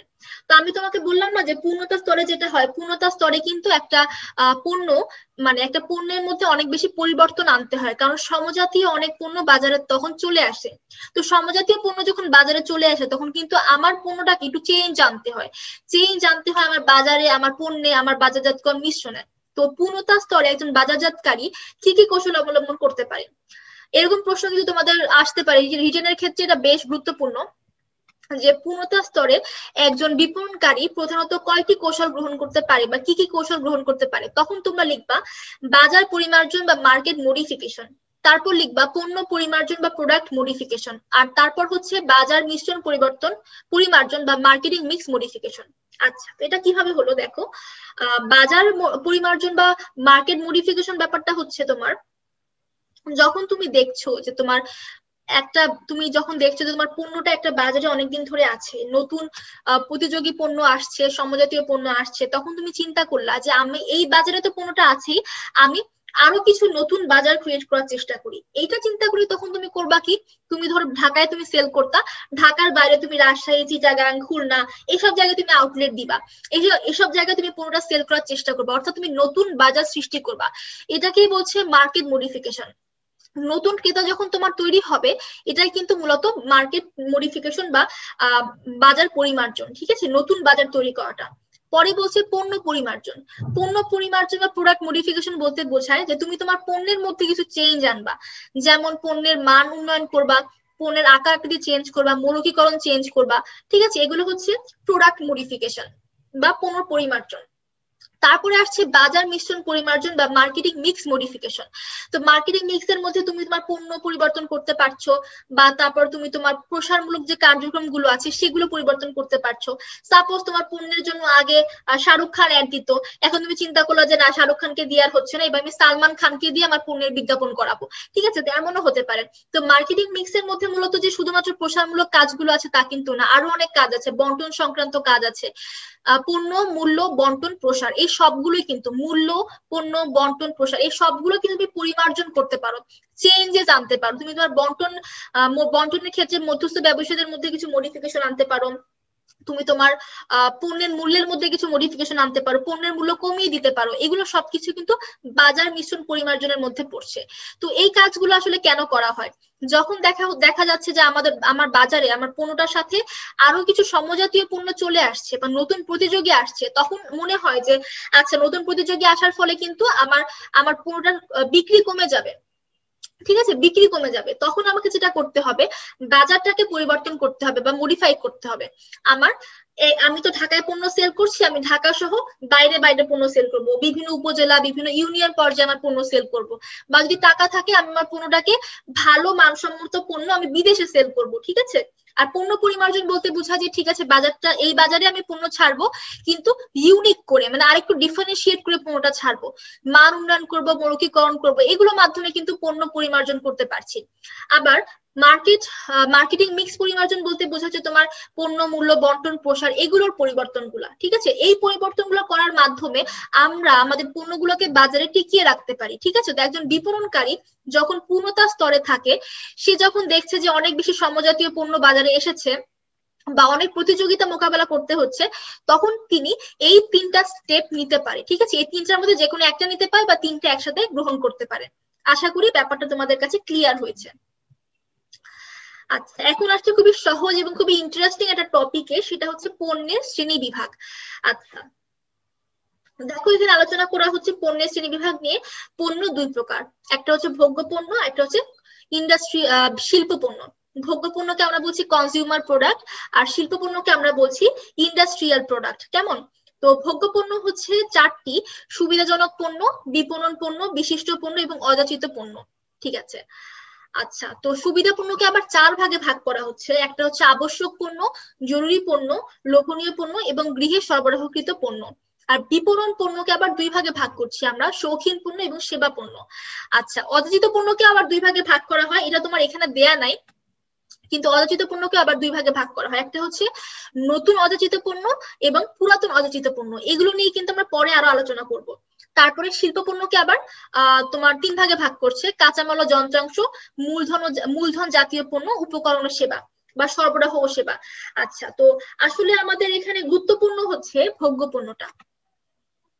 ভোগ্য পণ্যটাকে নিয়ে আমাদের বেশি আলোচনা, শিল্প পণ্য নিয়ে আমরা বেশি আলোচনা করব না, কারণ শিল্প পণ্য এত বেশি গুরুত্বপূর্ণ না। মূলত ভোগ্য পণ্য থেকেই প্রশ্নগুলো আসে। আর আমি যখন অ্যাডমিশন টেস্ট দিয়েছি ঢাকা বিশ্ববিদ্যালয়ে, তখন কিন্তু আমার অ্যাডমিশনে প্রশ্ন আসছিল হচ্ছে ইয়া পণ্য নিয়ে, লোভনীয় পণ্য নিয়ে। কি জানি বেলুন, হ্যাঁ বেলুন কোন ধরনের পণ্য, আমার একটা প্রশ্ন আসছিল আমার অ্যাডমিশন টেস্টের সময়। আমি খুবই লাকি, এত সহজ একটা প্রশ্ন আসছে। আচ্ছা, তোমাদের একটা কথা, আচ্ছা এখন বলবো না, ক্লাস শেষ হওয়ার পর তোমাদের জানাবো, এখন বলবো না, আগে ক্লাসটা করাইনি তারপর জানাবো তোমাদের। আচ্ছা আচ্ছা, ভোগ্য পণ্য নিয়ে এখন আমরা আলোচনা করি। কোন রকম বাণিজ্যিক প্রক্রিয়াকরণ ছাড়াই যেসব পণ্য ব্যক্তিগত বা পারিবারিক কাজে ব্যবহার করা হয় তাদেরকে ভোগ্য পণ্য বলে। আচ্ছা, তার মানে ভোগ্য পণ্য বললে আমরা বুঝতে পারছি যে যেসব পণ্য মূলত ব্যক্তিগত ভোগ বা পারিবারিক কাজে ব্যবহার করা হয় সেগুলোই হচ্ছে ভোগ্য পণ্য। তো ভোগ্য পণ্য হতে পারে তোমার চাল ডাল আটা ময়দা সুজি যে কোনো কিছু, বা হতে পারে তোমার জামা কাপড় পোশাক ফ্রিজ টিভি, এগুলো সবকিছু কিন্তু আমাদের জন্য ভোগ্য পণ্য। আমরা কিন্তু ব্যক্তিগত এবং পারিবারিক ভোগের কারণে এই পণ্যগুলো কিনি। আচ্ছা, তো ভোগ্য পণ্যকে 4 ভাগে ভাগ করছে। প্রথমে কথা বলছি সুবিধা পণ্য নিয়ে। যে সকল পণ্য ভোক্তারা নিকটবর্তী অবস্থান থেকে কম প্রচেষ্টায় ক্রয় করতে পারে তাকে সুবিধা পণ্য বলে। সুবিধা পণ্য সাধারণত দামে কম হয়, এই ধরনের পণ্য ক্রয়ের প্রতি ক্রেতারা বেশি সময় দেয় না। আচ্ছা, সুবিধা পণ্যের মধ্যে রয়েছে চাল ডাল লবণ টুথপেস্ট, এইসব কিছু হচ্ছে সুবিধা পণ্য। সুবিধা পণ্য এমন একটা ব্যাপার যে তোমার রেগুলারলি ক্রয় করছো, রেগুলার বেসিসে ক্রয় করছো শুধুমাত্র তোমার ব্যক্তিগত কিছু ভোগ এবং ব্যবহারের জন্য। আর এসব পণ্যের দাম সাধারণত খুবই কম হয়ে থাকে, আর এগুলো কেনার জন্য তুমি বাড়ির আশেপাশে যে মুদি দোকানগুলো আছে বা আশেপাশে যে বাজারগুলো আছে এগুলো দিয়ে তুমি যাচ্ছ, আর এসব পণ্য ক্রয় করার জন্য তুমি বেশি সময় ব্যয় করছো না। এখন চাল ডাল আটা এগুলো কেনার জন্য আমরা বেশি সময় ব্যয় করি না, বাইরে গিয়ে যে কোনো সময় যে কোনো অবস্থায় আমরা কিনতে পারি। তো সুবিধা পণ্যকে কিন্তু আবার 4 ভাগে ভাগ করা হচ্ছে। প্রথমটা হচ্ছে প্রধান বা আবশ্যক পণ্য। যেসব পণ্য দৈনন্দিন জীবনে অপরিহার্য হিসেবে ব্যবহৃত হয় এবং ক্রেতারা নিয়মিতভাবে ক্রয় করে তাকে প্রধান বা অত্যাবশ্যক পণ্য বলে। তো অত্যাবশ্যক পণ্য বা প্রধান পণ্য বলতে আমরা ওইসব পণ্যকে বুঝি যেগুলো আমরা রেগুলার বেসিসে ক্রয় করছি এবং জীবনের জন্য অপরিহার্য। কোনটা বলতো? পেঁয়াজ। পেঁয়াজ কিন্তু আমাদের জীবনের জন্য অপরিহার্য, মানে পেঁয়াজ আমরা খাবারে খাবোই। তো পেঁয়াজ তেল লবণ চাল ডাল এই সবকিছু হচ্ছে অত্যাবশ্যকীয় পণ্য, যেগুলো আমরা রেগুলার বেসিসে খাওয়া দাওয়ার জন্য বা জীবন নির্ধারণ করার জন্য আমরা ব্যবহার করছি। পানি, এই সবগুলো হচ্ছে অত্যাবশ্যকীয় পণ্য বা প্রধান পণ্য। তারপরে হচ্ছে লোভনীয় পণ্য। যেসব পণ্য ক্রেতারা মুহূর্তের দেখায় বিশেষ চিন্তা ভাবনা না করে ভাবাবেগের বর্ষাবর্তী হয়ে ক্রয় করছে তাকে লোভনীয় পণ্য বলে। যেমন আইসক্রিম চটপটি ফুচকা বেলুন এগুলো। তো চকলেটও কিন্তু লোভনীয় পণ্য, তাই না? আমরা কিন্তু দেখবা যে যখন রাস্তা দিয়ে হাঁটতে হাঁটতে যাচ্ছি, দেখলাম যে আইসক্রিম বিক্রি করতেছে বা চটপটি বিক্রি করতেছে, তখন কিন্তু আমাদের খুব ইচ্ছা করে যে এগুলো খাই। মানে এগুলো দেখার পর ক্রেতা বেশি কিছু চিন্তা করে না, ভাব আবেগের বশবর্তী হয়ে এগুলো ক্রয় করে ফেলে, ঠিক আছে? তো মুহূর্তের দেখায় আমরা চিন্তা ভাবনা না করে ভাব আবেগের বশবর্তী হয়ে এই সমস্ত পণ্য ক্রয় করছি, এগুলি হচ্ছে লোভনীয় পণ্য। তো আশা করি তোমরা বুঝতে পারছো যে তোমাদের কোন কোন পণ্য দেখে লোভ লাগে। তো আমার জন্য লোভনীয় পণ্য হচ্ছে তেহারি। আমার তেহারি খুব ভালো লাগে। তেহারির দোকানের সামনে দিয়ে গেলে ওখানকার গন্ধ বা ওখানকার সেন্টটা যখন আমি আমি আমার নাকে আসে, তখন আমার খুবই ভালো লাগে, আমার ইচ্ছা করে যে এখনই কিনে ফেলি, ঠিক আছে? এটা হচ্ছে আমার জন্য লোভনীয় পণ্য। আর আমার একটা ভাগ্নি আছে কুটু, তো এই কুটুর লোভনীয় পণ্য হচ্ছে চকলেট, ঠিক আছে? কেমন চকলেট আমি বলি, আর জেমস গুলো আছে না, জেমস বিভিন্ন কালারের থাকে, ছোট ছোট জেমস, এই জেমস গুলো হচ্ছে ওর জন্য লোভনীয় পণ্য। তো ওই বাচ্চা ওই জেমস দেখলেই কিনতে চায়। তারপরে তারপরে হচ্ছে বেলুন। বেলুন, ও তো এখন ছোট অনেক, তো ফুচকা চটপটি এগুলো খেতে পারে না, তো বেলুন যখন সে দেখে তার খুবই ভালো লাগে, সে বেলুন খুবই পছন্দ করে। তো এগুলো হচ্ছে লোভনীয় পণ্য, ঠিক আছে? এগুলো দেখলে আমরা আমরা বড় ছোট যেই হই না কেন বেশি চিন্তা না করেই কিনে ফেলি, ঠিক আছে? এটা হচ্ছে লোভনীয় পণ্য। তো আমার সময় এসেছিল বেলুন কোন ধরনের পণ্য, তখন আমি দাগিয়েছিলাম লোভনীয় পণ্য। আমারটা খুব সহজ ছিল, আমারটা খুবই ইজি একটা প্রশ্ন আসছিল, আমি জানি। আলহামদুলিল্লাহ, আমি অনেক লাকি ছিলাম যে এত সহজ প্রশ্ন আসছে আমার সময়। আচ্ছা, তারপরে আলোচনা করব জরুরি পণ্য। তো অত্যাবশ্যকীয় পণ্যের মধ্যে আমরা মানে সুবিধা পণ্যের মধ্যে আমরা পড়েছি একটা হচ্ছে আবশ্যকীয় পণ্য, একটা হচ্ছে লোভনীয় পণ্য। তো এখন আমরা পড়বো জরুরি পণ্য কাকে বলে। যেসব পণ্য ভোক্তারা বিশেষ ধরনের প্রয়োজন মেটানোর জন্য তাৎক্ষণিকভাবে ক্রয় করে তাকে জরুরি পণ্য বলে। ভোক্তারা, এটা বক্তা না, ঠিক আছে? ভোক্তারা এসব পণ্যের রং, গুণাগুণ, আকার আকৃতি তুলনা করে অবকাশ পায় না, এসব পণ্য পাওয়ার জন্য বেশি মূল্য দিতে প্রস্তুত থাকে। আচ্ছা, জরুরি পণ্য জিনিসটা হচ্ছে এমন যে একটা একটা পণ্য তোমার তাৎক্ষণিক ভাবে দরকার, যেটা না হলে তোমার কোনো ক্ষতি হতে পারে, এগুলো হচ্ছে জরুরি পণ্য। যেমন ওষুধ, গাড়ি মেরামতি সেবা ইত্যাদি, ঠিক আছে? মাঝে মাঝে আমার বাসায় এমন হয়, বাবা মাঝে মাঝে অসুস্থ হয়ে যায়, তখন দেখা গেছে তাকে ইমিডিয়েটলি ওষুধ খাওয়ানোর প্রয়োজন পড়ে। তো ওষুধ কি খাওয়াচ্ছি, এটা হচ্ছে আমার জন্য জরুরি পণ্য। সাপোজ ওই ওষুধটা আমার বাসায় নাই, আব্বু রাতে অসুস্থ হয়ে গিয়েছে, ওষুধটা বাসায় নাই, প্রেশার নর্মালি বেশি বেড়ে যায় মাঝে মাঝে, তো প্রেশারের ওষুধ বাসায় নাই।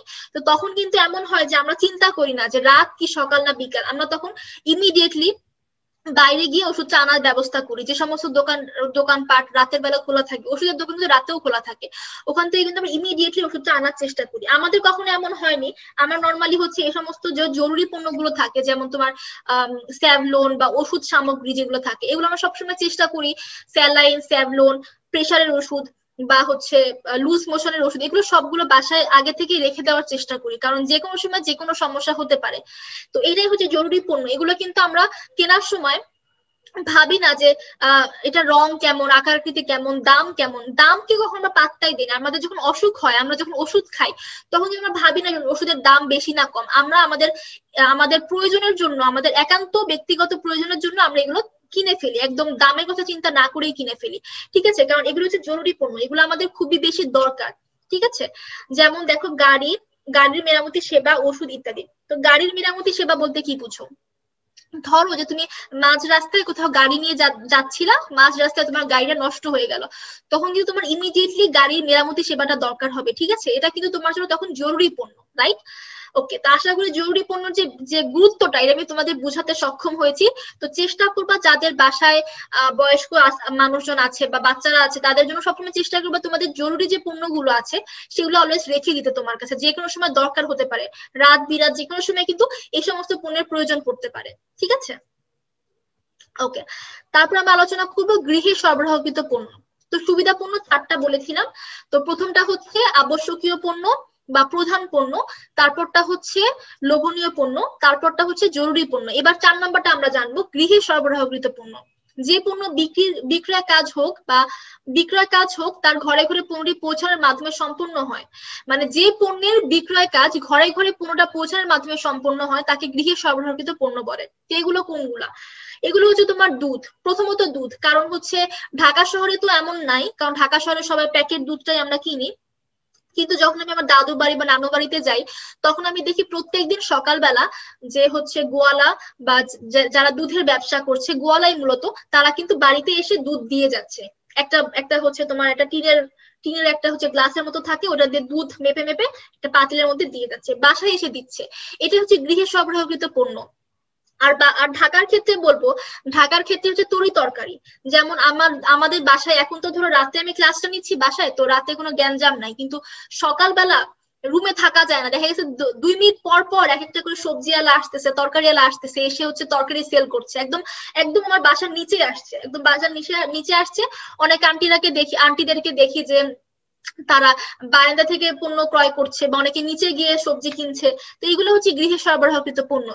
আবার প্লাস্টিকের সামগ্রী, ইভেন তুমি জানো আমাদের বাসার সামনে মুরগি আলাও আসে, আবার হচ্ছে মাছ আলাও আসে, ঠিক আছে, মাছ মুরগি তরি তরকারি সবকিছু বাসার সামনে এসে বিক্রি করছে। আবার মাঝে মাঝে দেখবা যে কিছু কিছু মানুষ আছে যারা হচ্ছে তোমার ইয়া করে, কি বলে, পেপার বিক্রি করে, ঠিক আছে, এটা সবচেয়ে গুরুত্বপূর্ণ। এটা পেপারটা হচ্ছে আমাদের লাইফের সাথে একদম ওতপ্রোতভাবে জড়িত। আমাদের বাসায় কখনো এভাবে পেপার দেয় না, আমরা সবসময় পেপার কিনে আনতাম, নিজেরা গিয়ে কিনতাম, কিন্তু অনেক বাসায় দেখি যে সকালবেলা সাইকেলে করে অনেক ভাইয়ারা আসতেন, এসে হচ্ছে পেপার গুলো সব বাসায় বাসায় দিয়ে যেত, ঠিক আছে, এটা হচ্ছে তোমার গৃহে সরবরাহকৃত পণ্য। তাহলে আশা করি তোমরা বুঝতে পারছো যে গৃহে সরবরাহকৃত পণ্যগুলো আসলে কোনগুলো, যেগুলো ডাইরেক্টলি বাসায় এসে এসে পৌঁছে দেওয়া হচ্ছে সেগুলো হচ্ছে গৃহে সরবরাহকৃত পণ্য। ওকে, তাহলে আমার সুবিধাপূর্ণ পড়ানো হয়ে গেছে। সুবিধাপূর্ণর যে 4টা ভাগ আছে এগুলো কিন্তু আমি পড়িয়ে দিয়েছি। তাহলে সুবিধাপূর্ণ কয় প্রকার? 4 প্রকার। প্রথমটা হচ্ছে প্রধান বা আবশ্যক পণ্য, তারপরটা হচ্ছে লোভনীয় পণ্য, তারপরটা হচ্ছে জরুরি পণ্য, তারপরটা হচ্ছে গৃহে সরবরাহকৃত পণ্য। ঠিক আছে, এরপর পরবর্তী লেকচারে চলে যাচ্ছি। পরবর্তীতে আলোচনা করা হবে শপিং পণ্য নিয়ে। ও, এটা তো আমাদের সবচেয়ে প্রিয় পণ্য, তাই না? শপিং পণ্য আমরা কিনতে খুব বেশি পছন্দ করি। দেখো, যেসব পণ্য ভোক্তারা পূর্ব পরিকল্পনা অনুসারে বিভিন্ন দোকান ঘুরে মূল্য, গুণাগুণ, সাইজ, ডিজাইন প্রভৃতি বৈশিষ্ট্য যাচাই করে পণ্য ক্রয় করে তাকে শপিং পণ্য বলে। শপিং পণ্যের ক্ষেত্রে প্রচুর সময় ও শ্রম ব্যয় হয়। আচ্ছা, তাহলে দেখো, শপিং পণ্যটা হচ্ছে আমাদের পোশাক আশাক, বা ধরো তোমার একটা তোমার ফার্নিচার বা ইলেকট্রনিক্স দ্রব্য, এগুলো সবকিছুই তো শপিং পণ্য, ঠিক আছে। তো শপিং পণ্য কেনার সময় আমরা কিন্তু আগে থেকে ডিসাইড করে যাই যে আজকে এই পণ্যগুলো কিনবো, সেই পরিমাণ টাকাও সাথে করে নিয়ে যাই। আর শপিং পণ্য কিনতে গেলে অনেক বেশি সময় আমরা খরচ করি। যেমন একটা জামা বা একটা পোশাক কিনতে গেলে বা একটা গয়না কিনতে গেলে আমরা কিন্তু অনেকগুলো দোকান ঘুরে ঘুরে দেখি কোন জামার ভালো হবে, কোনটা খারাপ হবে, আমার সাইজে মিলছে কিনা, বা আমার হচ্ছে তোমার ডিজাইনটা পছন্দ হচ্ছে কিনা, সিম্পলের মধ্যে গর্জিয়াস, গর্জিয়াসের মধ্যে সিম্পল, এগুলো কিন্তু আমরা যাচাই করি, তাই না? তো এসব কিন্তু শপিং পণ্যের একটা বৈশিষ্ট্য, যে শপিং পণ্য কেনার সময় ক্রেতারা অনেক বেশি শ্রম এবং সময় ব্যয় করে, ঠিক আছে। উদাহরণ হিসেবে তোমরা নিতে পারছো যে তোমার ফার্নিচার, পোশাক আশাক, এগুলো সবকিছু হচ্ছে শপিং পণ্য। কসমেটিক্স কিন্তু শপিং পণ্য। এখন দেখো, শপিং পণ্য হচ্ছে 2 প্রকার, একটা হচ্ছে ফ্যাশন পণ্য আর একটা হচ্ছে সেবা পণ্য। তো শপিং পণ্য 2 প্রকার, একটা হচ্ছে ফ্যাশন পণ্য, একটা হচ্ছে সেবা পণ্য। তো প্রথমে আমরা আলোচনা করব ফ্যাশন পণ্য নিয়ে। দেখো, যেসব শপিং পণ্য ক্রেতারা শখের বশবর্তী হয়ে অথবা চলমান প্রথার সাথে সমন্বয় সাধন করার জন্য ক্রয় করে তাকে ফ্যাশন পণ্য বলে। বাহ্যিক রূপ, স্বতন্ত্রতা বা স্টাইলের বৈশিষ্ট্যের জন্য ক্রয় করা হয় ফ্যাশন পণ্য। ফ্যাশন পণ্যের চাহিদা সময়ের সাথে সাথে পরিবর্তিত হয়। আচ্ছা, তো এই যে আমি এখন যে ড্রেসটা পরে আছি, বা আমি নর্মালি যে ড্রেসগুলো পরি, বা তোমরা যেগুলো পরো, এগুলো সবকিছু কিন্তু ফ্যাশন পণ্য। আমরা কিন্তু মূলত আমাদের যে শখ আছে বা আমাদের যে আভিজাত্যটা আছে এগুলোকে প্রদর্শন করার জন্য নিজেদের নিজেদের স্টাইল অনুসারে আমরা পোশাক পছন্দ করি বা পোশাক কিনি, ঠিক আছে। এটার মাধ্যমে কিন্তু আমাদের ব্যক্তিত্ব, স্বাতন্ত্রতা বা কেমন পছন্দ, কেমন রুচিবোধ, এগুলো কিন্তু প্রকাশ পায়, ঠিক আছে। তো আবার ফ্যাশন পণ্য যেগুলো আছে এগুলো কিন্তু মূলত ক্রেতারা শখের বশবর্তী হয়েই কেনে, এবং এসব পণ্য কিন্তু সময়ের সাথে সাথে পরিবর্তিত হয়। যেমন আমি মনে পড়ে আমি যখন হচ্ছে 7-8-এ পড়ি, তখন কিন্তু পাখি ড্রেস অনেক বেশি পপুলার ছিল। তো আমি কখনো কিনি নাই পাখি ড্রেস, আনারকলি ড্রেস, এগুলো তখন অনেক বেশি পপুলার ছিল। তো আমি হচ্ছে গোল ড্রেস কিনেছি, কিন্তু পাখি ড্রেস কখনো কেনা হয়, আমি জানি না পাখি ড্রেস ওটা দেখতে কেমন হয়। তো এগুলো কিন্তু ফ্যাশন পণ্য। এখন কিন্তু দেখবা যে পাখি ড্রেস নামে কোনো ড্রেসই বাজারে এখন নাই, ঠিক আছে। তো এই হচ্ছে ব্যাপারটা, যে ফ্যাশন পণ্য কিন্তু চেঞ্জ হতে থাকে, মানে প্রত্যেকবার নতুন নতুন ট্রেন্ড আসে, তাই না?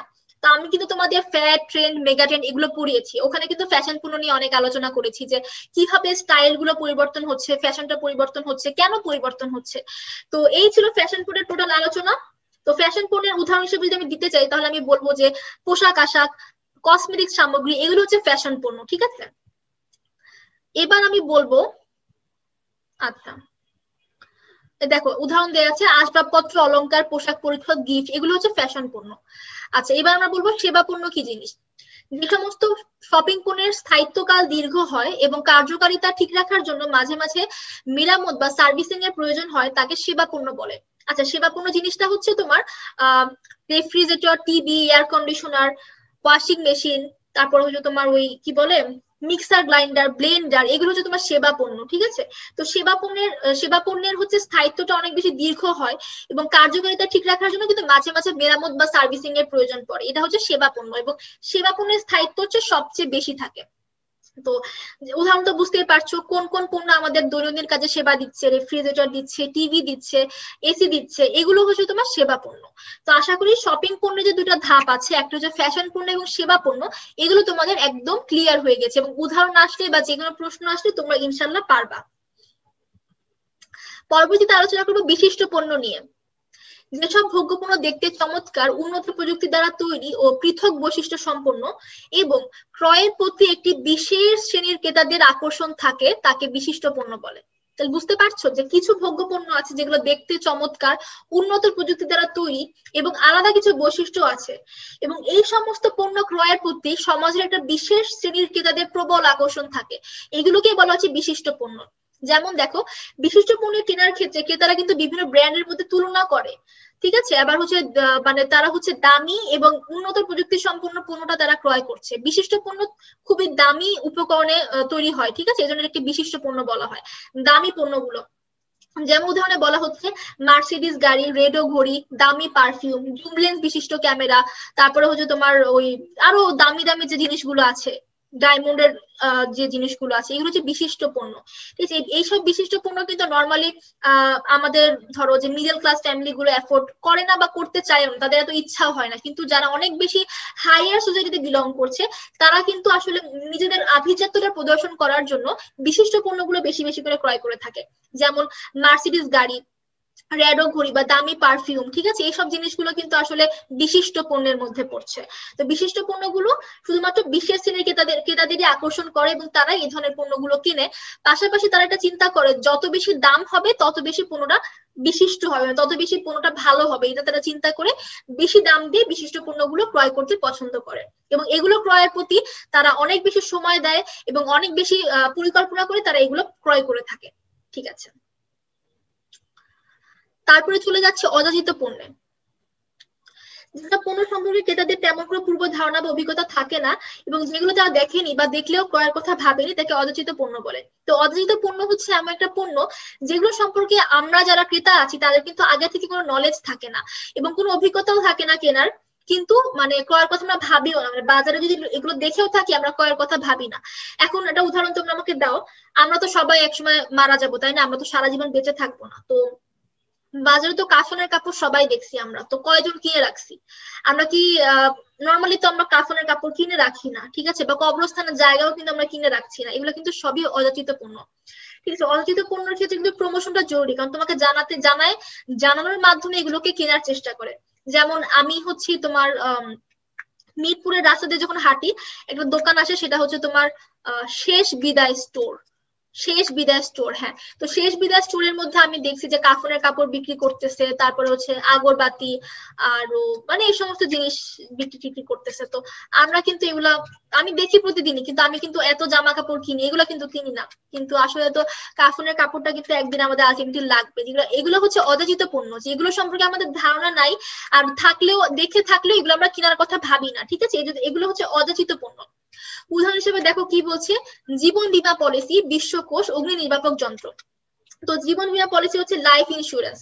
লাইফ ইন্স্যুরেন্সটা কেমন, যে তুমি হচ্ছে জীবন দশায় তুমি কিছু প্রিমিয়াম প্রত্যেক বছর মাসে মাসে তুমি ইন্স্যুরেন্স কোম্পানিকে দিবা এবং তুমি মরে গেলে তোমার যে ফ্যামিলি থাকবে তাদেরকে তোমার ইন্স্যুরেন্স কোম্পানি থেকে তাদেরকে কিছু টাকা দেওয়া হবে। এটা হচ্ছে জীবন বীমা পলিসি বা লাইফ ইন্স্যুরেন্স। তারপরে বলছে বিশ্বকোষ। বিশ্বকোষের ইংলিশটা যদি আমি বলি তাহলে তোমরা বুঝতে পারবা। বিশ্বকোষের ইংলিশটা হচ্ছে ডিকশনারি। ঠিক আছে, ডিকশনারির ইংলিশটা হচ্ছে বিশ্বকোষ। তো এটাই হচ্ছে বিশ্বকোষ। আমরা কিন্তু ডিকশনারি কিন্তু বেশ একটা আগ্রহ দেখাই না, রাইট?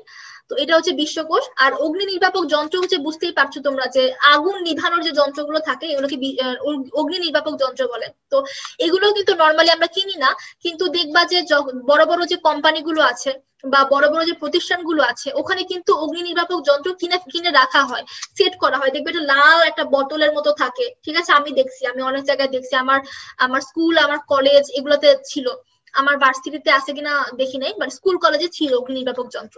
তো এই হচ্ছে ব্যাপারটা, এগুলো সবগুলো হচ্ছে অযাচিত পণ্য। এইসব পণ্য সম্পর্কে আমাদের ধারণা থাকে না, আর এগুলো যদি আমরা দেখেও থাকি তাহলে আমরা কেনার কথা ভাবি না। তো অযাচিত পণ্য হচ্ছে দুই প্রকার, একটা হচ্ছে নতুন অযাচিত পণ্য এবং পুরাতন অযাচিত পণ্য। তো এখন আমরা আলোচনা করব নতুন অযাচিত পণ্য নিয়ে। দেখো, যে সকল অযাচিত পণ্য বাজারে নতুন এসেছে এবং ক্রেতারা সেই পণ্য সম্পর্কে ধারণা লাভ করতে পারেনি তাকে নতুন অযাচিত পণ্য বলে। ঠিক আছে, নতুন অযাচিত পণ্য হচ্ছে এমন এক ধরনের পণ্য যেগুলো বাজারে নতুন এসেছে এবং ক্রেতারা এই পণ্য সম্পর্কে বেশি একটা ধারণা লাভ করতে পারেনি, তাকে বলছে নতুন অযাচিত পণ্য। কি কি? যেমন দেখো, স্পন্দন ভোজ্য তেল, সৌরচালিত গাড়ি, সৌরবিদ্যুৎ ইত্যাদি। আচ্ছা, স্পন্দন ভোজ্য তেল যে বাজারে আছে এটা আমি তোমার ইন্টারের বই পড়ার পর জানতে পারছি, তার আগে আমি জানতামই না। আচ্ছা, তারপরে বলছে সৌরচালিত গাড়ি, এগুলো কিন্তু আমরা এখনো আমাদের দেশে দেখিনি, বিদেশে হয়তো বা আছে। তারপর হচ্ছে সৌরবিদ্যুৎ, সৌরবিদ্যুৎটা হচ্ছে তোমার আমাদের সবার বাসায়, আমার বাসার ছাদেও আছে সৌরবিদ্যুতের জন্য, যে তোমার এটাকে ইংলিশে কি জানি বলে, নামটা ভুলে গেলাম। আমার বাসায় সৌরবিদ্যুতের জন্য একটা প্ল্যান্ট বসানো আছে, এর মাধ্যমে হচ্ছে আমরা সোলার সিস্টেমের মাধ্যমে কিন্তু আমরা বিদ্যুৎটা হচ্ছে আনার চেষ্টা করছি। তো এগুলো সব হচ্ছে নতুন অযাচিত পণ্য, এগুলো বাজারে নতুন এসেছে, এগুলো সম্পর্কে ক্রেতার তেমন ধারণা নেই। ঠিক আছে, এটা হচ্ছে নতুন অযাচিত পণ্য। আর নিয়মিত অযাচিত পণ্য কোনগুলো দেখো। আচ্ছা, এখানে হচ্ছে এইটা কেটে দিই। আচ্ছা, নিয়মিত অযাচিত পণ্য হচ্ছে যেসব অযাচিত পণ্য অনেকদিন যাবত বাজারে থাকলেও ক্রেতারা পণ্যটির সম্পর্কে তেমন অবগত নয়, অথবা অবগত হলেও পণ্য ক্রয়ে আগ্রহ দেখায় না, তাকে নিয়মিত অযাচিত পণ্য বলে। নিয়মিত অযাচিত পণ্যের ক্ষেত্রে বাজারজাতকরণের জন্য কার্যকরী ভূমিকা রাখে ব্যক্তিক বিক্রয়। ঠিক আছে, নিয়মিত অযাচিত পণ্য যেগুলো রয়েছে সেগুলোর ক্ষেত্রে তুমি যদি বিপণন করতে চাও সেক্ষেত্রে সবচেয়ে বেশি কার্যকর প্রসারমূলক কাজ হচ্ছে ব্যক্তিক বিক্রয়। ঠিক আছে, এটা মনে রাখবা, এটা এখান থেকে তোমার অবজেক্টিভ আসতে পারে। তো এখন দেখো, যেমন হচ্ছে কাফনের কাপড়, জীবন বীমা পলিসি ইত্যাদি, এইগুলো কিন্তু তোমার নিয়মিত অযাচিত পণ্য, মানে এগুলো কিন্তু অলরেডি বাজারে আছে এবং আমরা কিনছি না। এগুলো আমাদের কেনার ক্ষেত্রে কিন্তু ব্যক্তিক বিক্রয়টা দরকার। আমি দেখছি যে হচ্ছে ইন্স্যুরেন্স কোম্পানিতে চাকরি করছে যারা, তারা মূলত এমন করে কি, তারা হচ্ছে তোমার তাদের যে ইন্স্যুরেন্সটা আছে এটা আমাদের কাছে সেল করার জন্য তোমার বড় বড় যে সমস্ত বড় দায়িত্বশীল ব্যক্তি যারা আছে তাদেরকে বলে যে আপনি আমাদের কাছ থেকে লাইফ ইন্স্যুরেন্স কিনেন, এটা আপনার ফ্যামিলির জন্য সিকিউরিটি ভালো হবে সেই। তো এগুলো হচ্ছে তোমার ব্যক্তিক বিক্রয়। তো ব্যক্তি নিজে থেকে একজন ক্রেতার সাথে যোগাযোগ করে তাকে প্ররোচিত করে এগুলো ক্রয় করার জন্য। ঠিক আছে, তো নিয়মিত অযাচিত যে পণ্যগুলো থাকে সেগুলোকে ক্রেতা যেন ক্রয় করে, এজন্য হচ্ছে ব্যক্তিক বিক্রয় কার্যক্রমটা বেশি কার্যকর থাকে। ঠিক আছে, তো আশা করি তোমাদের পণ্যের যে শ্রেণী বিভাগটা আমি পড়ালাম ক্লিয়ার হয়েছে। আমি এতক্ষণ আলোচনা করলাম ভোগ্য পণ্যের শ্রেণী বিভাগ নিয়ে। তো অনেকগুলো বিভাগ ছিল, অনেকগুলো টপিক ছিল, আমি চেষ্টা করেছি যতটুকু সম্ভব বোঝানোর। বাদ বাকি কিন্তু তোমরা আমাকে কমেন্ট করে জানাবা যে আপু এটা বুঝতে পারছি না, আমি কিন্তু অবশ্যই চেষ্টা করবো তোমাদের রিপ্লাই করার। ঠিক আছে,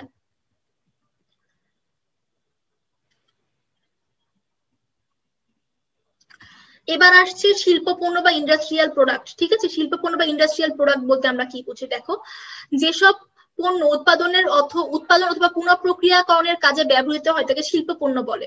ঠিক আছে, শিল্প পণ্য কোনগুলা? কাঁচামাল বা পুনঃপ্রক্রিয়াকরণের কাজে যেগুলো আমরা ব্যবহার করছি এগুলো হচ্ছে শিল্প পণ্য। তো শিল্প পণ্যের মূল বিষয়টা কি থাকে জানো? শিল্প পণ্যের ক্ষেত্রে যে মূল বিষয় থাকে সেটা হচ্ছে শিল্প পণ্য মানুষ মূলত ক্রয় করে ওগুলোকে পুনরায় বিক্রয় করার জন্য অথবা পুনঃপ্রক্রিয়াজাতকরণের মাধ্যমে নতুন একটা পণ্য উদ্ভাবন করার জন্য। তো দেখো, কাঁচামাল, যন্ত্রপাতি, গ্যাস, লুব্রিকেটিং তেল ইত্যাদি হচ্ছে শিল্প পণ্য। আচ্ছা, শিল্প পণ্যের প্রকারভেদ নিয়ে আলোচনা করব। মালামাল ও খুচরা যন্ত্রাংশ, মূলধন জাতীয় পণ্য, সরবরাহ ও সেবা। আচ্ছা, তো মালামাল এবং খুচরা যন্ত্রাংশ জিনিসটা কি বলি। মালামাল আর খুচরা যন্ত্রাংশ হচ্ছে পার্টস, পার্টস থাকে না বিভিন্ন জিনিসের, যেমন ধরো তোমার গাড়ি বলো বা আদার্স যে সমস্ত জিনিস আছে তোমার, সেগুলোর কিছু কিছু পার্টস দরকার হয়, এগুলো কিন্তু তোমার শিল্প পণ্য। বা সাপোজ তোমার ট্র্যাক্টর আছে, বা সাপোজ তোমার হচ্ছে তোমার কোম্পানিতে তুমি অনেকগুলো যন্ত্রপাতি কিনেছো, তো ওই যন্ত্রপাতিগুলোর মেরামত সেবা লাগে, বা হচ্ছে ওই মেরামত সেবা না, ওই যন্ত্রপাতিগুলোর কিছু কিছু পার্টস লাগে, খুচরা যন্ত্রাংশ লাগে, এগুলো হচ্ছে মালামাল ও খুচরা যন্ত্রাংশের মধ্যে পড়ছে। তারপর তুমি সাপোজ একটা বিজনেস করো, সেই বিজনেস করতে হলে তোমার কিন্তু মূলধন লাগবে, টাকা পয়সা লাগবে, টাকা পয়সা ছাড়া কি তুমি বিজনেস করতে পারবা? পারবা না। তো এটাই হচ্ছে মূলধন জাতীয় পণ্য। আবার সরবরাহ সেবা বলতে বোঝাচ্ছে তোমার যে তুমি যখন একটা পণ্য বানাচ্ছ, ওই পণ্যটাকে সরবরাহ করতে হচ্ছে, বা একটা মেরামত সেবা প্রয়োজন হচ্ছে, এগুলি হচ্ছে সরবরাহ ও সেবা। সরবরাহ বলতে তোমার পণ্যটাকে স্থানান্তর করা, বা পণ্যটাকে মেরামত করা, তোমার পণ্যটার যে মান উন্নয়নের জন্য যে সেবাগুলো প্রয়োজন, সেগুলো হচ্ছে তোমার সরবরাহ সেবার মধ্যে পড়ছে। তো শিল্প পণ্যের প্রকারভেদে আরো কিছু বিষয় আছে, এগুলো আমি বলবো না, কারণ এগুলো সম্পর্কে মূলত প্রশ্ন আসে না। ঠিক আছে, শিল্প পণ্য এই 3 প্রকার, এই 3 প্রকারটা ভালো করে পড়লেই হয়ে যাবে। ঠিক আছে, এগুলোর কোনো এক্সপ্লেনেশন কিন্তু পরবর্তী স্লাইডে নাই। পরবর্তী স্লাইডে চলে গেলে আমরা বিগত বছরের প্রশ্ন নিয়ে আলোচনা করব, এই জন্য একটু ডিলে হচ্ছে আর কি। তো আশা করি তোমরা বুঝতে পারছো। তো আমি তোমাদের রিকোয়েস্ট করব যে শিল্প পণ্য এবং ভোগ্য পণ্য, এই দুটা পণ্যের মধ্যে যে পার্থক্যটা আছে এটা একটু জেনে যাবা, কেমন? কারণ মাঝে মাঝে বলা যায় এরকম প্রশ্ন চলে আসতে পারে। তো শিল্প পণ্য এবং ভোগ্য পণ্যের মধ্যে যে পার্থক্যগুলো আছে, এগুলো একটু বিবেচনা করার চেষ্টা করবা, ঠিক আছে? ওকে, তো এখানে আমার আজকের পড়ানো শেষ হচ্ছে। এখন আমরা চলে যাব বিগত বছরের প্রশ্নের উপর। আচ্ছা, ফার্স্টে বলছে ব্র্যান্ড উন্নয়নের অন্তর্ভুক্ত কোনটি? Brand extension, brand line extension, multi brand, এটা হচ্ছে অ্যাবভ অল, মানে সবগুলোই, এই সবগুলোই হচ্ছে ব্র্যান্ড উন্নয়নের অন্তর্ভুক্ত। তারপরে বলছে নতুন পণ্য উন্নয়নের সাথে প্রথম কোন কাজটি জড়িত, মানে প্রথম কাজটি কোনটি? সেটা হচ্ছে ধারণা সৃষ্টি বা ধারণা সংগ্রহ। ঠিক আছে, এটা হচ্ছে প্রথম কাজ। একটা পণ্য উন্নয়নের যে কতগুলো ধাপ পড়েছে, 8টা ধাপ পড়লাম তাই না?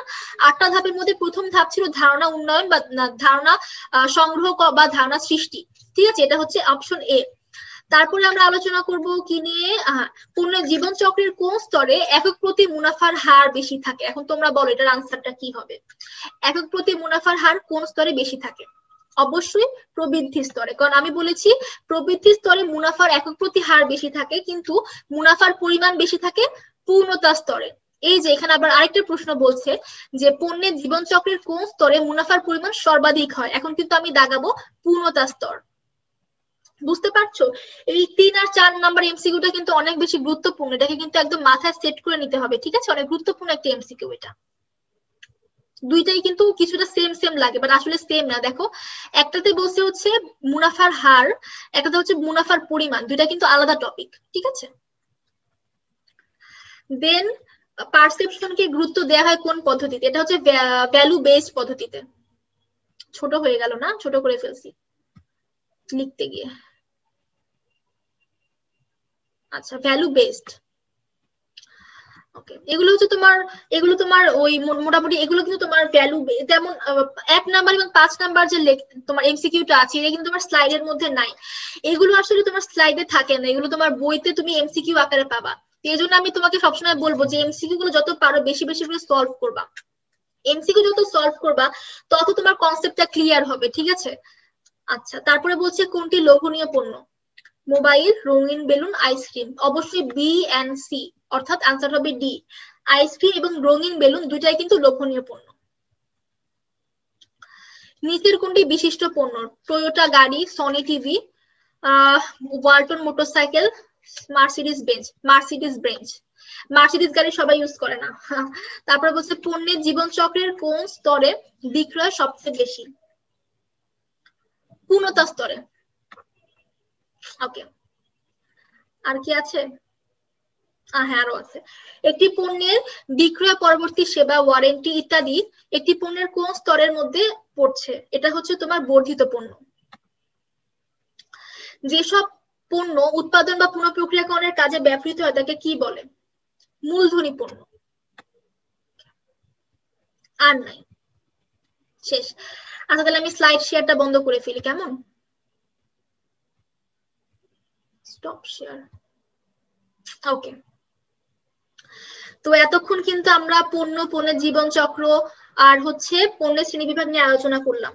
তো আশা করি আমার ক্লাসটা তোমাদের বুঝতে সুবিধা হয়েছে। কোনো রকমের প্রবলেম থাকলে, কোনো কিছু বুঝতে অসুবিধা হলে আমি রিকোয়েস্ট করবো যে প্লিজ আমার হচ্ছে তোমার চ্যানেলটিতে সাবস্ক্রাইব করার পর, আমার ভিডিওটা দেখার পর আমার ভিডিওর নিচে একটু কমেন্ট করে আমাকে জানিয়ে দিবে। আমি কিন্তু আমার ভিডিওগুলো আপলোড হওয়ার পর সবসময় দেখি যে কে কি কমেন্ট করছে, কারো কোনো বুঝতে সমস্যা হচ্ছে কিনা। অনেকেই দেখি যে বলো যে আপু অনেক ভালো হয়েছে ভিডিওটা, অনেক সুন্দর হয়েছে। আমার খুব ভালো লাগে, কারণ আমি আসলে আসলে এটা রেকর্ড ক্লাস, তো আমি বুঝতে পারছি না যে আসলে আমার পড়াগুলো তোমাদের কাছে কেমন লাগছে। তোমাদের ফেসও আমি দেখতে পাচ্ছি না, তোমাদের এক্সপ্রেশনও দেখতে পাচ্ছি না। তো ফেস আর এক্সপ্রেশন না দেখলে কিন্তু আলটিমেটলি বোঝা যাচ্ছে না, বা আমি যে তোমাকে জিজ্ঞাসা করবো যে আমার ক্লাসটা কেমন হয়েছে তাও করতে পারছি না। তো অনলাইন ভিত্তিক যদি একটা প্ল্যাটফর্ম, তাহলে তোমাকে কিন্তু আমাকে কমেন্টের মাধ্যমে আমাকে জানাতে হবে, কেমন? তো আমি এই জন্য তোমাদের কাছে রিকোয়েস্ট করবো যে প্লিজ আমার ভালো হোক খারাপ হোক আমাকে একটু কমেন্ট করে জানাবা তোমরা বুঝতে পারছো কিনা, বা আমার কোনো ভুল থাকলে বা আমার কথা বোঝা না গেলে আমাকে অবশ্যই একটু জানাবা, কেমন? আমাকে জানালে আমি উপকৃত হব। যেমন আমার লাস্ট ভিডিওতে আমি দেখলাম যে কিছু একটা ভাইয়া কমেন্ট করে বলতেছে যে আপু ক্লাস বুঝতে পেরেছি, অনেক ভালো লেগেছে। তো আমার খুব ভালো লাগছে বিষয়টা, তা আমি তাকে রিপ্লাই করেছি, থ্যাংক ইউ ভাইয়া। তো সবাইকে আমি বলবো যে এতক্ষণ আমার ক্লাসটা করলাম মনোযোগ দিয়ে, অনেক অনেক ধন্যবাদ। চেষ্টা করবা আমাদের ফিনিক্স এর যে হচ্ছে অ্যাডমিশনের জন্য যে তোমার আমাদের একটা তোমার এক্সাম শুরু হচ্ছে, এক্সাম ব্যাচ, তো এই এক্সাম ব্যাচে ভর্তি হয়ে যাওয়ার চেষ্টা করবা। এটা খুবই ফ্রুটফুল একটা ব্যাপার হবে তোমরা যদি এক্সাম ব্যাচে ভর্তি হও। তো আমি সবসময় বলি যে যত বেশি হচ্ছে এমসিকিউ সলভ করবা তোমার কনসেপ্টটা তত বেশি ক্লিয়ার হবে, তাই না? তো এই কনসেপ্টটা ক্লিয়ার করার জন্য হলেও কিন্তু এমসিকিউ বেশি বেশি সলভ করতে হবে। রিটেন কিন্তু সবাই কম বেশি পারবে, লিখতে সবাই পারে, কিন্তু এমসিকিউ কিন্তু খুবই কনসেপচুয়াল একটা ব্যাপার। তো এমসিকিউ যত বেশি সলভ করবা তোমার তোমার যে বুঝার যে ক্ষমতাটা তত বেশি গ্রো করবে, কেমন? তো তোমাদের যে বইগুলো তোমরা কিনছো, যে কোশ্চেন ব্যাংকটা কিনছো, এখানে তোমার বেশি বেশি করে এমসিকিউ সলভ করবা। প্লাস হচ্ছে আমাদের পরীক্ষা যদি দিতে চাও তাহলে তোমরা অবশ্যই মোস্ট ওয়েলকাম।